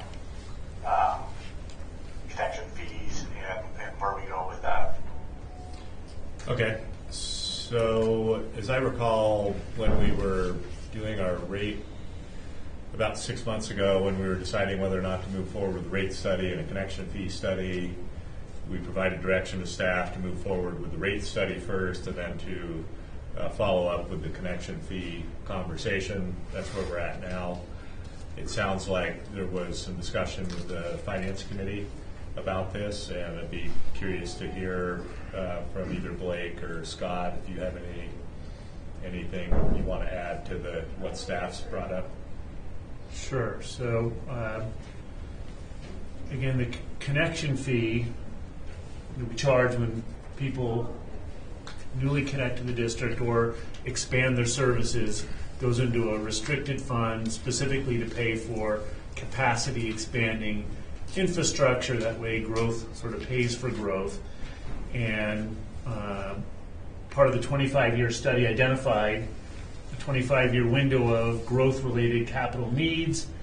And then we looked at, is our current reserves plus our current connection fee adequate to cover those costs? And I had concerns that the, methodology that was used by the consultant in developing a proposed connection fee didn't really match up the way kind of it made sense for me to. And so the recommendation from the Finance Committee was, let's dig into this further and see if we can come up with something that, answers my concerns, hopefully staff's concerns, to make sure that, we're charging the appropriate connection fee. And in the meantime, there was also the issue raised by staff that there's a kind of a disconnect between our user fees and connection fees in terms of they're really supposed to be kind of on parity in terms of the same connection fee is a relative equivalent dwelling unit amount, and so the user fee should also be that same relative amount, and they're just a little out of sync. And so I think our direction was to, if we need to, let's address that issue in the short term, get that straightened out, and continue to work with the consultant. And I don't know whether it's a change of scope because it's additional work, but that certainly the Finance Committee is willing to jump in and try and work through it. We wanted some sort of cash flow, year over year projections to sort of look at this issue and again make sure that we're charging the right connection fee to both protect the agency, make sure we have adequate funds, and also charge these new connections the right amount. I brought up that when Truckee Sanitary District did this, there was a lot of interest in the development community on connection fees because, as we've already heard, during open session, the concerns about affordable housing, and there's a lot of costs associated with that. And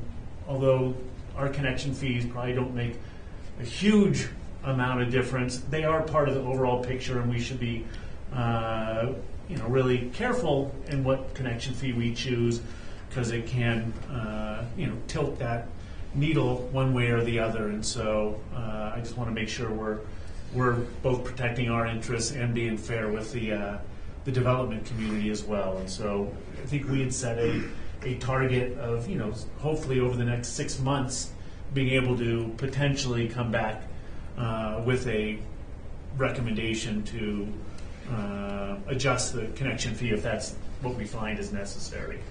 Okay, so it sounds like the first threshold question to the full board is, do we want to re-engage in the connection fee study that we put on pause a few months ago?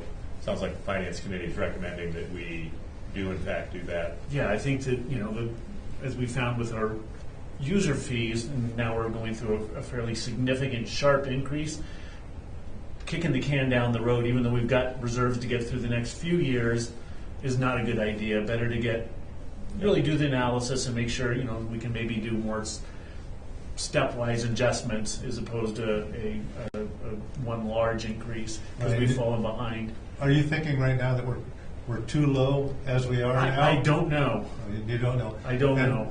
But would it be wise just to increase those fees at the rate of inflation or some number? Well, that's a good comment. That was actually part of it, and I forgot to mention that. Part of our recommendation was if we're going to just adjust the rates to deal with this kind of, basically not change the overall rates, but do some slight tweaking, but also to bring back a recommendation that that rate be adjusted according to some industry metric. The Engineering News Record has a thing for construction costs, since this is very construction cost related, and that we adjust it. But by the time whether that's at this juncture or if we're really looking at a 6-month window, we tackle that as part of an actual rate adjustment. It should be part of our process, and that rate should change, because if you set it for today's dollars, next year things cost a lot more, and so we should adjusting rates. One of the things we also looked at was in 2019 there was a recommendation from HDR to take it up from 5,000 to 6,222, I believe. Yes. And apparently that got tabled, obviously. And I asked Richard, just out of curiosity, I think it might help us reach a decision. And Richard, I don't know if you were able to get that, but what would have happened if we would have had that starting in 2019 to now? What kind of monies would that have generated? Because I think it's incumbent on us to, when you go from 5,000 to 9,000 plus, that's a hard one. But if we would have gone from 5,000 to 62, we would have generated more money, and the biting off from 6,200 to whatever we come up with, I think would be much more palatable. And Richard, I don't know if you were able to get that. I have that information. Oh, great. For you, Thank you. right here. I did send it to Richard, but I don't want to make him lose his connection. Great. So if Celeste put this together, and I want to thank her for that. If we went to the 6,222 back in 2019, we looked at 3 years. We looked at fiscal 20, 21, and 22. If we were at that 6,022, we had to make an assumption that right now it's a base rate of $1,500 per EDU, and then $1.75 per square footage based off of a 2,000 square foot home. And we took that 6,022, we reduced the 1,500 base rate out of that, and that difference we determined a square footage so that we could calculate, because we have the numbers, we do have the statistics on the square footage for that year, and the amount of EDUs that were added for connection fees, and that came out to $2.36 a square foot. Based off of a $1,500 base rate, $2.36 a square foot for fiscal 20, 21, and 22, that's a rounded $1.5 million revenue difference in the 3 years total. About $500,000 a year. About $500,000 a year. And we've got on the order of $18 million in that reserve account, so we'd have 19 and a half. Yeah, we would have had about that much, yes. Considering. Yeah, I've got a question, if I may. Go ahead, Dale. When was the last time we had a connection fee adjustment? 2019. And it wasn't an increase, it was an adjustment to the way the connection fees were calculated. Prior to that, I think it was like in the 80s and 90s. I would have to dig for that exact information though, Dale. Okay, that's a long time. And I really hesitate agreeing with tabling this study, and you keep kicking this can down the road, and this next construction season is liable to be a pretty active construction season, and if we don't have a rate adjustment to compensate for the shortfall of what we've been looking at, this could have a significant impact by kicking this can down the road. And I think that the sooner that we can get this connection fee situation figured out and implemented, I think that the better off we'll be. Great. Thanks, Dale. It sounds like the Finance Committee is of the same opinion. I am. Are you okay with kind of getting the connections fee study back in gear? Yeah. Dave? Yeah. Okay. It sounds I like think there's just what Dale was saying is, I was really surprised about that we hadn't increased, at least with inflation, our regular rates. And I just was sitting here like a dummy, hadn't really looked at it. And then we hear it, we hadn't done anything for 11 years. And now you're 1980. I have to confirm I think we that need date. to look at. I think it was out far ago. It's been a while. Yeah. You have to confirm that date. Those are just numbers that I had recently. Yeah, I know. Looking But at. I'm just saying, from my perspective, I'm going, So- okay. So it sounds like there's consensus on the board to go ahead and move the connection fee study process forward again. And I think the next question is are there any specific direction we as a board want to give to that? I don't know that we're, as I sit here, that I've, without a report in front of me and knowing that the consultant team has a lot of the technical expertise and the finance committee has dug into this a little bit, I would not be able to provide any meaningful input into the tactical nuances of updating the study other than we should get it back on track. Yeah, and the question I had was, I agree 100% that we need to give staff a little bit more time and Sean's team a little bit more time. I'm of the opinion that I have a question. Is there any benefit to getting this done before the fiscal year starts? And that compresses the amount of time. Or is it so minimal it wouldn't be worth it? I would be cautious to rush it and end up with something because I think we can adjust connection fees at any point we deem fit. There's been, I know with other agencies, sometimes they try to time it to where it's kind of a break in the construction season. So as opposed to implementing a new connection fee in like July or August, which sometimes it can create odd things in the private sector where folks are rushing to beat a fee change or things like that. I think that would be the only thing we might want to consider when it comes to implementation. Okay. But I'm not sure that that's a huge deal either. Depends on what the degree of change is, right? So. Well, and I think that was the number that certainly jumped off the page for me, was going from the 5,000 to the 9,000 plus. I think that's a big number for somebody to. But I believe Sean's HDR is, based on all the information that I looked at, that 9,000 number looks pretty solid.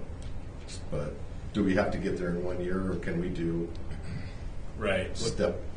So when we talked about this a number of months ago, I remember there was this one topic which was reserve capacity that's already been built into the plant. The process with connection fees allows us to basically charge new development for capacity that's already been created that they get the benefit of. Right. But then there's some legal restrictions on how to actually spend that money. So I think that's an issue that we touched on in a previous conversation, and that would be something I'd be interested in seeing more from Sean on. So, and my recollection was that if we're using those connection fee dollars to pay off debt service for prior projects that added capacity, that's a legitimate use.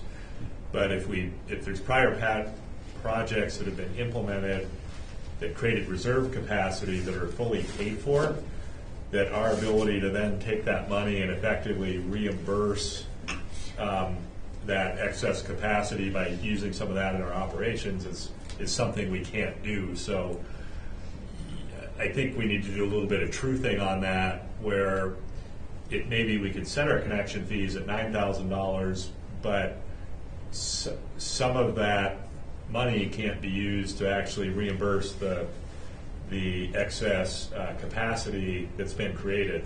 And I'd be curious to know what that number is as part of the subsequent technical work that gets completed. I see Sean shaking his head, so I think you know what I'm talking about, Sean? Okay. So that's the only thing I can think of on the technical side. So it sounds like there's consensus on the board to re-engage the HDR on the connection fee study, and we'll kick that back in motion. It sounds like the HDR will be, and staff will be using the finance committee to dig into some of the details of that as we go along, and then, I guess check back in with the board as staff, at appropriate intervals if you think it's necessary, or if you just want to get to a draft connection fee study and bring it back to us for review, that's fine as well. Well, back to what Dale was talking about, what's a timeline we're talking about? In the finance committee meeting, we discussed, first we were talking about a year and 6 months, and then Richard kind of threw out there, let's do August. We lost Richard. Let's shoot for August for a presentation in August, and that actually the timing of that works really well with my team for the most part too. So that's what we're shooting for is August. We lost everybody? Yeah. No, he's here. Recording in progress. Okay, so potentially August we have a draft connection fee study. That's what we're working towards is August. Okay, that works for you, Sean? Well, we got a little sidebar time. Oh. Are they not linked to us? Are you texting in to Rochelle? Hey, Dale, can you hear us? Apparently not. Okay, we're back. We're back. You kind of you kicked council and myself out here for a few seconds. Yeah, we only had 2 major votes while you were. I know you guys needed a break, but yeah. The August timeframe sounds good. It's aggressive, but I think we should be aggressive with moving forward with this. And your comment about typically changing these kind of new development related fees in the middle of the winter it's something we've done at our agency as well. And so an actual implementation around the beginning of the new year should work well. Plenty of notification for folks so that they know if they're building next year what the rates are going to be at. Okay. Okay. Any public comment on this item? Seeing none? Crystal has. I have another request related to the connection fees. So in this process, when we had the connection fee study in 2019, our tables that Blake was referring to earlier, they are disconnected. They don't line up with each other, so that you can't. It creates a lot of problems in billing. We have updated those. Both of those tables, the sewer rate table is in. You guys have already seen that. I would like to come back in May with the connection fee table so that we can accept that, so that we are not disconjuncted anymore. It doesn't change, it doesn't increase any of the connection fee rates. We're just lining up the tables so that the billing it makes the billing process easier, and they should be lined up. Okay.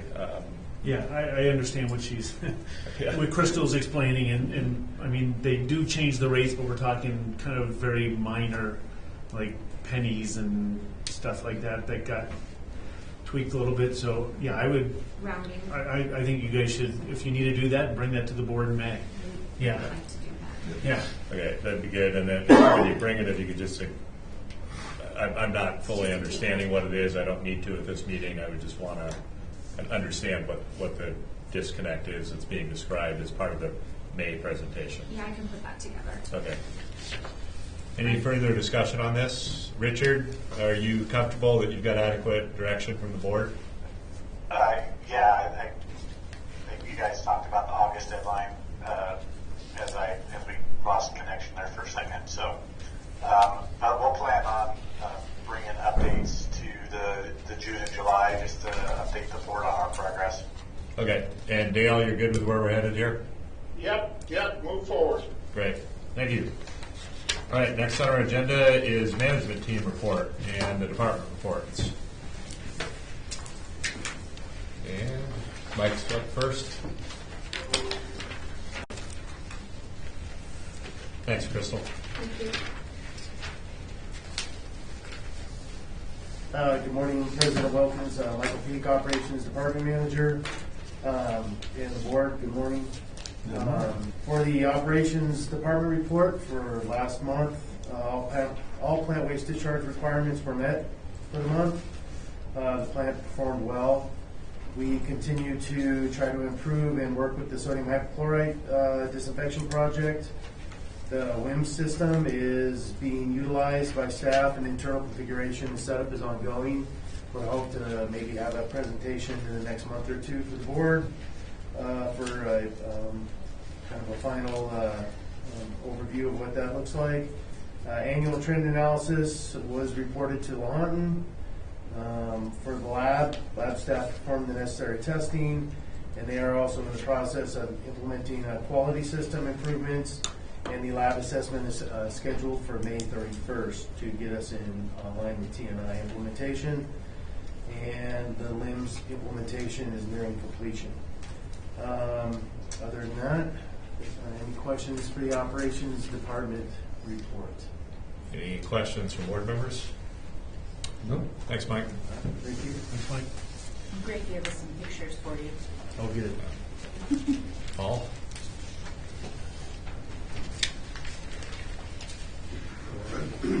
Good morning, President Wilcox and board. Thank you guys for having me. It's my first board meeting in an official capacity, so please bear with me as we get through it here. So for the month of, go ahead. I just said welcome. Oh, thank you. So for the month of March, we provided, the maintenance department provided project support for the sodium hypochlorite project. We have some ongoing things that we're doing as we refine this system and enhance the functionality. We also have the SCADA IT master plan implementation. We're in the midst of phase 1 of that right now, so we have ongoing meetings to support that project moving forward. We also provided additional support for the CMMS project for Lucity. As you're aware, that's an ongoing project, and we'll probably see that for many future meetings as we continue that rollout and that implementation to tie in warehouse and things like that. So we've also got some LIMS project support as well, as we support that effort in the laboratory, and WIMS project support. And then also for the chlorine scrubber project, which I'm sure you'll hear more about in one of the other department reports. Some of the maintenance activities, highlights for the month were centrifuge feed pump rebuild. And then we are doing some additional testing on the sodium hypochlorite automation. So we're tying that system into SCADA and doing some of the testing for the automation, for the PID tuning and things, so that operators can go more hands-off. And that system will function based on a residual rather than on a manual operation. We also completed a 5-year arc flash study. That study is something that gets us compliant with NFPA requirements and is required on every 5 years. So, or as changes are made. As you're aware, during the month of March, we had quite a bit of snow that month, so you'll see some pictures coming up. So quite a bit of time spent doing that over the month of March. We also did some first responder training. Our participated in the first responder training. This was a carryover from some training that was provided last year. Very useful for staff and everybody. It was very well received by everybody. You'll also see some pictures from that. I'm sure Jay will have more to say on that. We did some Vaughn pump training as well too. This helps us increase our abilities when working with the Vaughn pumps. We had a filter press feed pump rebuild. We also had replaced a Kate conveyor auger and bearings. That was a pretty big job, and you'll also see pictures for that. And we provided some network for some multi-gas detector calibration stations and ongoing LED light upgrades throughout the plant. And just some pictures of the sodium hypochlorite skid. For those that haven't seen it before, we've got 2 pumps there. So we have a primary and a backup for that. And that's one of our technicians in the field connecting the automation for that and doing some work. The center picture is for the Kate conveyor repair. That's a pretty big conveyor. As you can see, we had there was a significant amount of work to get that out of there and repaired. And just a picture of the filter press feed pump rebuild. That is also a challenging job that staff were able to get done in a pretty short period of time. Next slide, please.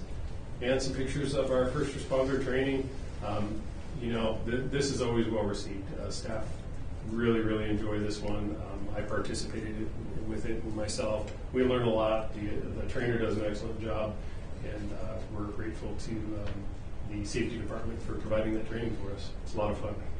And Paul, when you say first responder training, I think I've been told at one point there was certain types of events that could happen at the plant where emergency events where the fire department wouldn't be necessarily qualified to deal with certain situations that your staff would be. Is that what, when you talk about first responder training, is that what you're referring to? So yeah, that's part of it. So when we do confined space entries, we need to have first responders available and ready in life-threatening type situations or potentially life-threatening situations. I'm sure Jay could speak more to the actual requirements that OSHA does have for that, but we would be the qualified people on staff ready in one of those situations. Ideally, the fire department would be the ones because they're trained to an even higher degree they're trained to a higher level, I should say. But we are the ones that would be on site, more familiar with those areas, more familiar how to get to people more quickly and efficiently. If I could add to that, the fire department has told us that on things like hazardous materials that we have a higher knowledge. They're relying on us to respond to our own emergencies. So they're pretty much there for support, for fire, for injuries, those kind of things. But yeah, in terms of hazmat scenarios, our first responders would be essentially the ones that are in line first. Right. Yeah. So, Thanks. just off the wall, what is response time from Truckee Fire? It's pretty good. I mean, I'd say probably within 5 to 10 minutes. Okay. Their nearest station's over on Soaring Lake near the airport. Yeah. I was just thinking how far it is out here. Yeah, that's pretty good. Paul,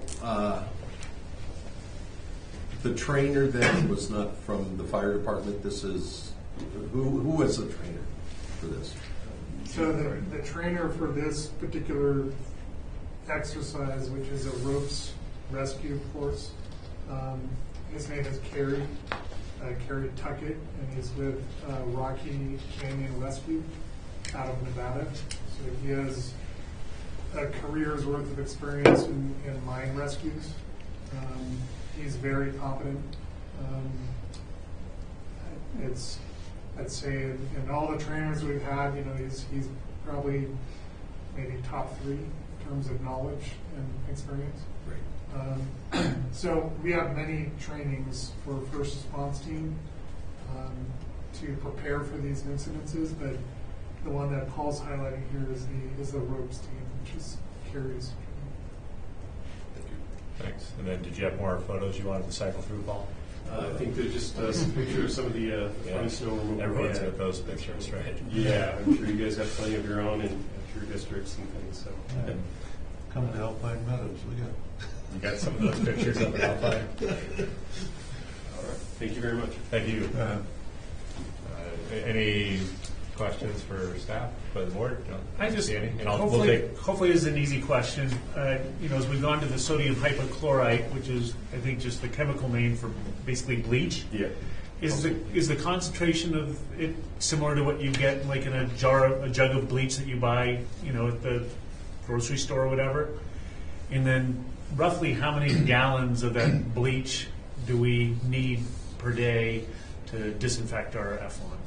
I would say operations has more of the data on that, but right now we are purchasing 12.5% is my understanding. It's a little more concentrated than your... I'm not sure what household bleach is, to be perfectly honest. I know that we do purchase it at the 12.5% concentration. I believe household bleach is closer to 8%. Okay. So this is a little bit different. And we also had to order something that had a little bit different freeze point than your common household bleach typically has for storage and transportation and stuff, so forth. Also, to answer your question about how much we're using, on average we're about 450 gallons a day. Okay. So roughly about 130,000 gallons a year is what we anticipate that we'll be utilizing for full-scale disinfection. So just looking at the last week, that's some of the data here. Our low was 308 gallons a day, and the highest was 572. Okay. Just, when I think about a jug of bleach, it just gives me a concept of how much material we're using. Thank you. No problem. Yeah. Glad to help. Yeah, some of the injections that we're seeing, I would say we do average about 13 to 20 gallons per hour is what you're seeing right now. Yeah, about 400 to 450 gallons a day. Yeah, somewhere in those ranges is what we're seeing typically.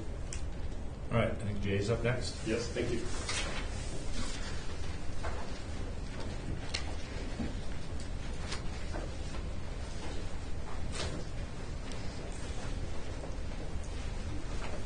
Good morning, President Wilkins, directors.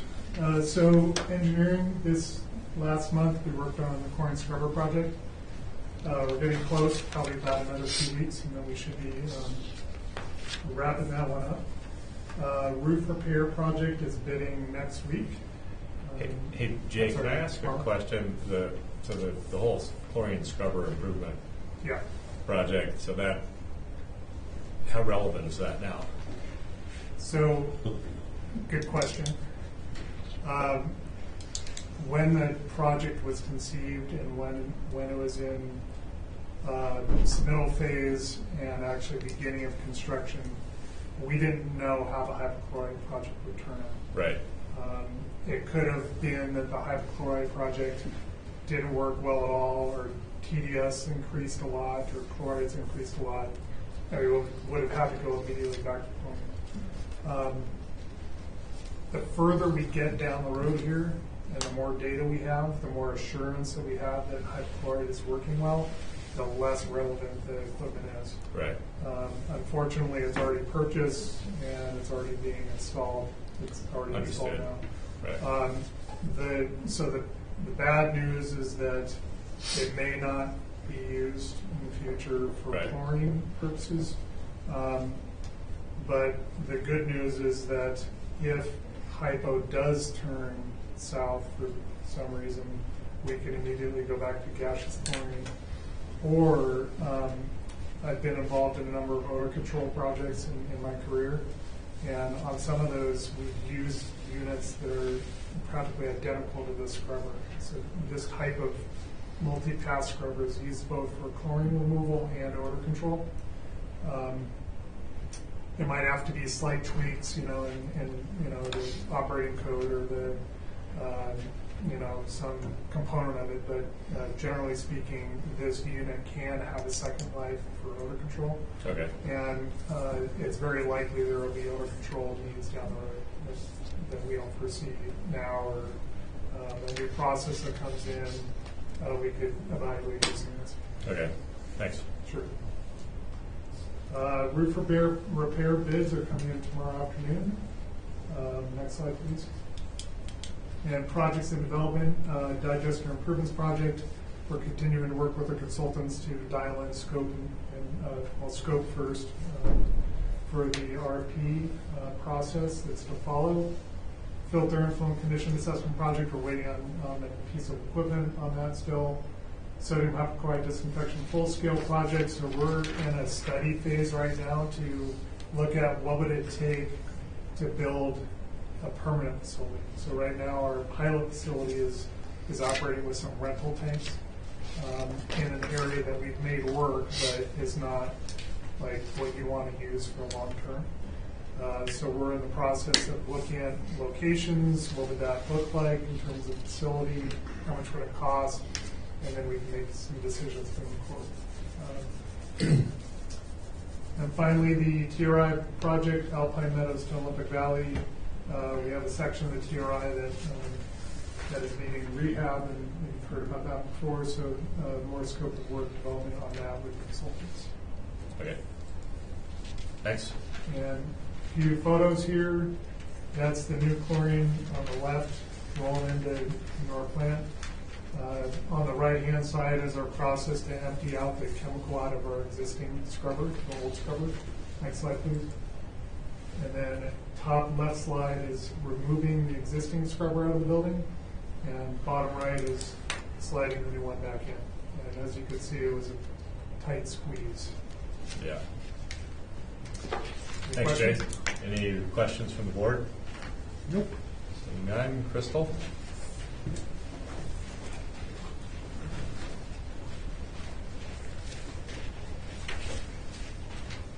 Morning again.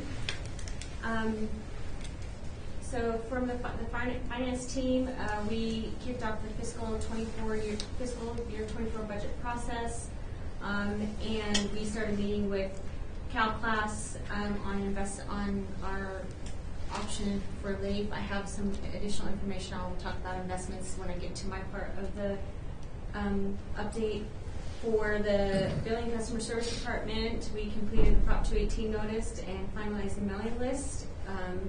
The Prop 218 notice got mailed out, and then we had 15 residential connections, 2 additional square feet connections, and no commercial connections. Next slide.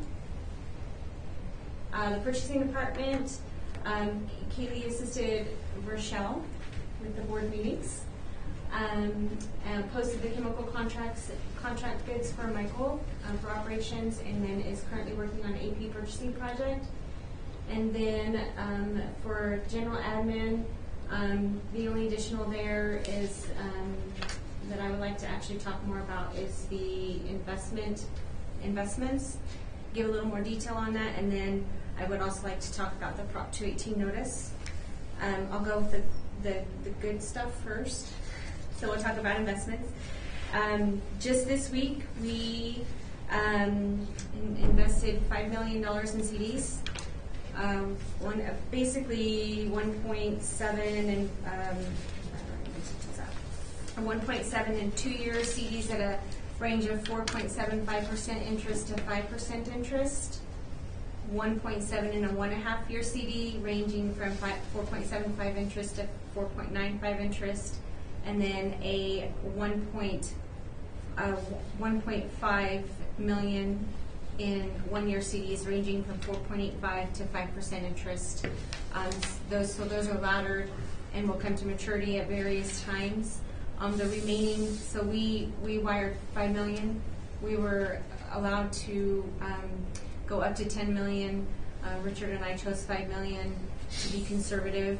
And so that's total of 4.9 million in CDs, and the remaining amount of that is in a money market fund, the custody fund, and that's making about 4.5 interest on that in the money market CD fund. The interest payments vary from monthly to semi-annually to at maturity.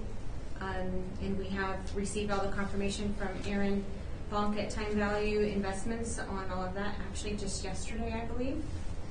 And then on the U.S. Treasuries, that we are using Stephen Gortler with Wolf Hansen and Company for investment. We've the $5 million. We chose $5 million for that one as well, and we were authorized up to $8 million. The bids will go out Monday morning, April 24th. We should receive 3 to 5 bids that same day. The rates will be locked in that day. The portfolio currently, with the numbers that we, because obviously anything can happen and it can change by Monday, we're looking at about a 5% return.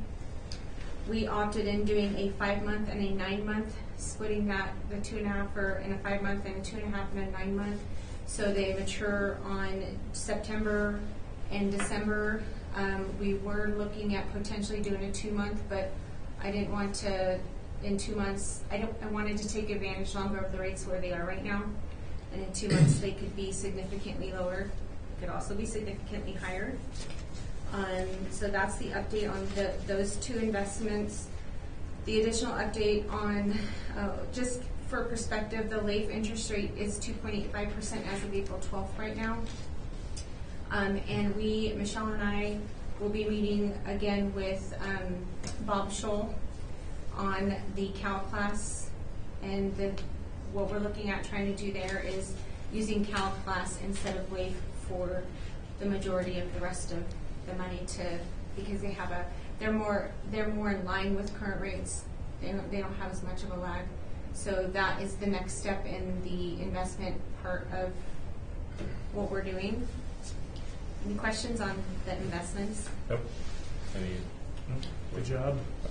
So now on my report, we did say that we did mail out the Prop 218 notices.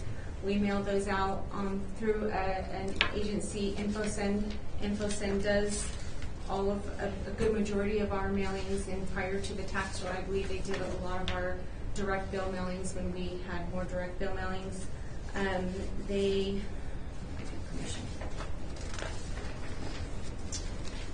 left that over there. So we have about a little over 27,000 APNs that got mailed out. We understand that there are some people who have not received the notices. We have no way to determine how many or the full effect of that. And we... So, Crystal, can I ask a question? Yes. When you say, how is it that you know that people haven't received the notices? We've received information, and Richard actually could probably talk to that more because he's the one that has been getting communication on just people that we know in general that have not received it. But then there's a lot of people, not a lot, there's some people that have also notified us they received it like within a day. I think you did pretty quickly. Yeah. I do know that some of the protests that we received are within the TSD area, I believe. I didn't look at the report you sent out yet. But kind of back on the mailing, the reason I asked the question is I think typically the legal requirement is that the Prop 218 notice go to the address of record for the parcel. Mm-hmm. And I know when you've got 27,000 people you're sending these to, sometimes those are outdated, people move, mail doesn't get delivered. So, the fact that someone raises their hand and says, I didn't see, or, people throw their junk mail out and they Right. don't read it. So the fact that someone raises their hand and says they never saw the notice is different than our mailing company didn't legally send it to all the appropriate people. So that's the question I've got. Right. So we did So, Crystal, would it be okay if I jumped in? Sure. Chair Wilkins, you're completely correct. It's not uncommon for there to be mailing issues with Prop 218, for customers to come in, even show up at your rate hearing and say, I never got this. It's not uncommon. It is a little bit more uncommon for there to be, I don't want to say it's widespread because we don't know how many reports you've gotten, but it's a little bit uncommon to get these types of reports that appear to be sort of focused in the TSD service area. But you're correct, Chair Wilkins. The district's job under Prop 218, or the agency's job under Prop 218, is to mail the notice. There's no legal requirement that it be received by the customer. And so the issue is one where we're trying to wrap our arms around. If the issue is widespread at all, how big it is, how many customers may be affected relative to the 27,000 notices that you sent out. And we don't have a good handle on that. And it may be completely unknowable how many were affected. So I'm working with staff, Crystal and I are working with Richard to try to get a sense of how many customers might be affected and the scope of the problem. But given that Prop 218 doesn't address this, given that we probably won't know how many customers might be affected, we're also looking into potentially doing some supplemental notice.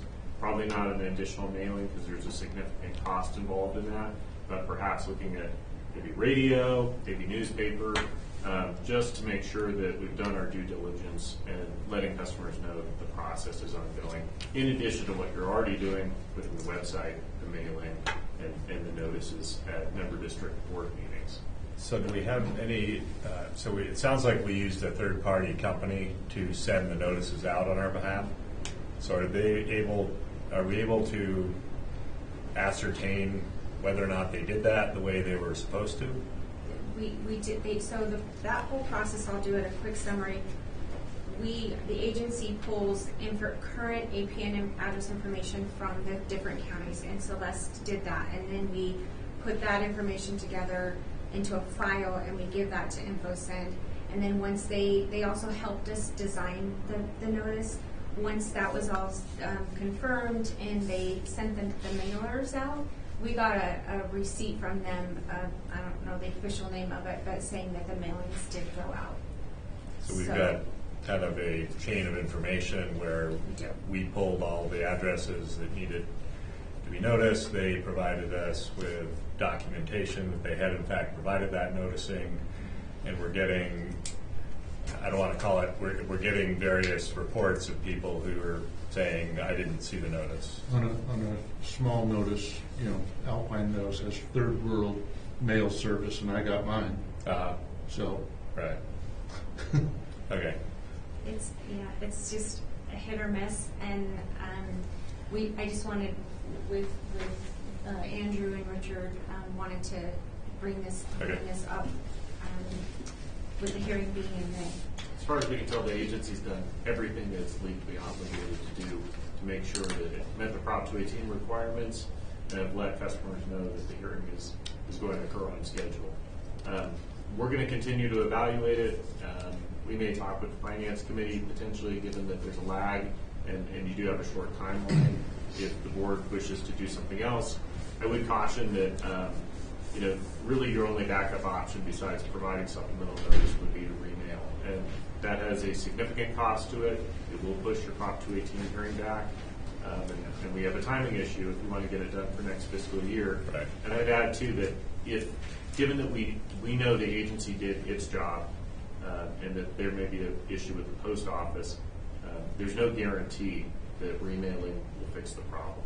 And so I'd be concerned that we'd be doing all of that and having an additional risk to the agency with no benefit potentially to the customer. Right. Okay. Anything else, Crystal? That's it. Okay. Any questions, any additional questions from the board? Just we're tracking all the protests and the number of people that are saying I haven't gotten it. Yes, Rochelle is tracking the protests. Anything that gets mailed in goes directly to her unopened. And we have worked with legal on the proper way to make sure that we're tracking that and keeping envelopes and scanning and determining what's a viable, I don't know if that's the correct word, but what's a viable protest.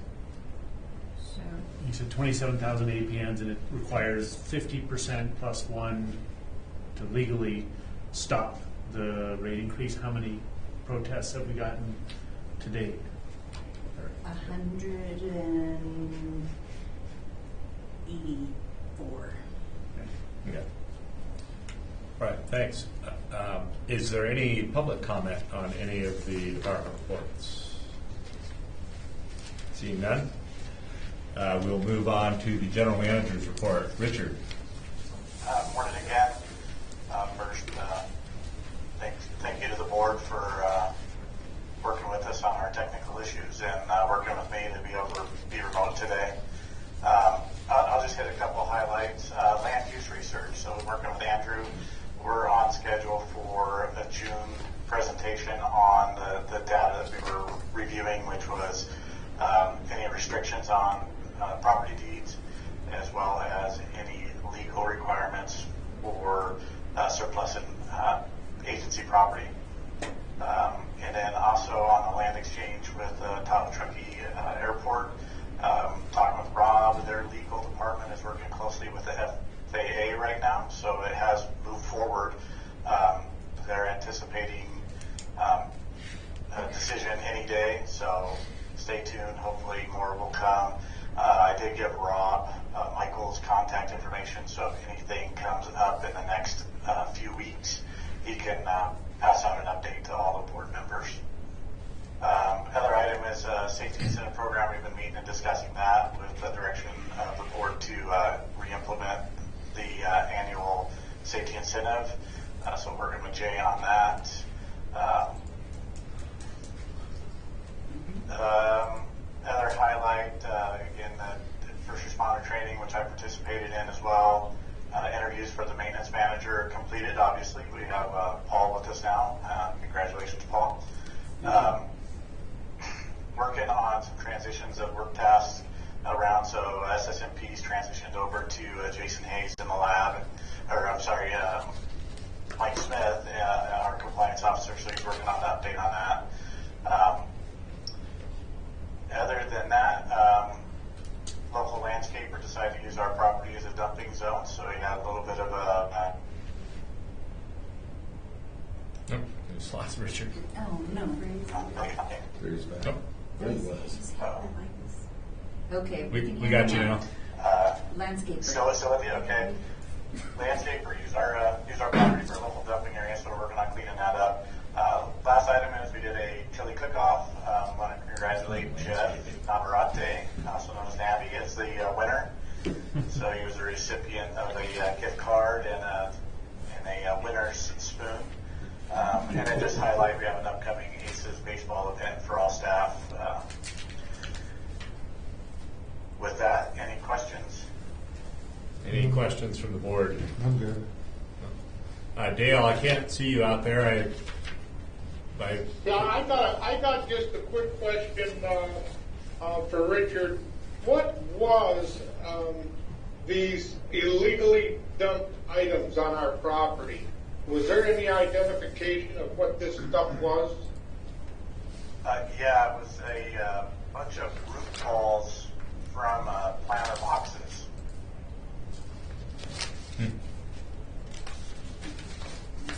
Did you catch that, Dale? I really didn't catch it. It looks to me like I can't really see what it is in the picture here on my board packet. Yeah, Richard said it was root balls from planter boxes. Oh, I see. I understand. Oh. Oh, I can see it now, Bill. Any other questions for Richard? I'm just wondering who's doing landscaping up here right now.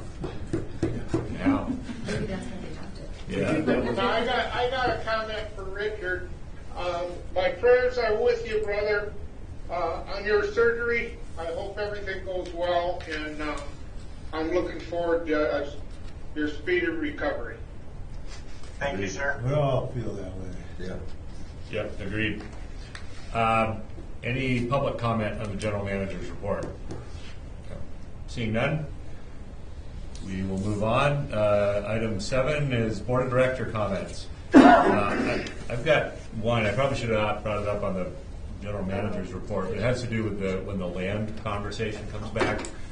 Jay, the presentation you had put together for us that had the different layers, one of those layers was this large blob that was referred to as like emergency landing zone for the airport or something like that. Richard, are you there? And I had asked a question as to, is that anything more than just telling people that there's open land here? Or is there some kind of requirement that that be maintained as open land to be an emergency landing zone for the airport? That would be great if when this comes back in June, if we could get clarification on that.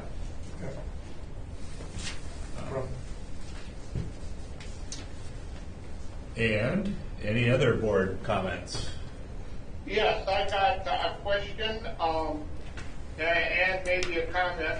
You know, we had a very serious security breach here 6 months or so ago, and the results of the police investigation on that security breach, I haven't heard really any follow-up on what kind of consequences happened to the gal that broke into our facility and started the fire and caused all the damage. And I was interested in knowing if that case has gone to trial, whether or not any of our people have been called to testify, and what's going on with that issue.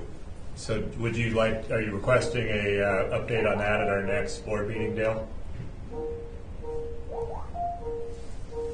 Whoop, can you hear us, Dale?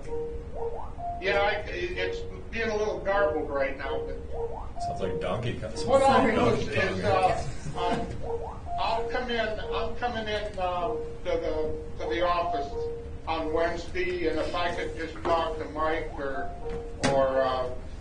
okay, somebody and just get an update for my own satisfaction on what has transpired since that break-in. Okay. Good enough. So Mike's making a note of it. He heard the comment, and sounds like he'll try to find out what he can between now and then. Okay, thank you. Thank you. Any other items under board comment? No. Seeing none, any public comment on board comment? This time will just be helpful. The emergency landing zone in there, this was defined by the airport. It's not an FAA recognized area, nor is it mandated. It was a process that we started a few years ago to show pilots if you happen to lose an engine and you have to put the airplane down someplace that's not on the airfield, these are the places where you're least likely to hurt somebody. So that's why we did those. Just there's nothing legally binding about it. It's not a restriction on us that we can't put something up there. No, not at all. Okay, thank you. Great, thank you. Okay, so with that, we'll close public comment on board of directors comments, and that concludes our open session. We do have one item for closed session, which is conference with legal counsel concerning significant exposure to litigation. Thank you. Thanks for staying with the whole meeting, Dave. One case. So why don't we take a 5-minute break and reconvene for closed session.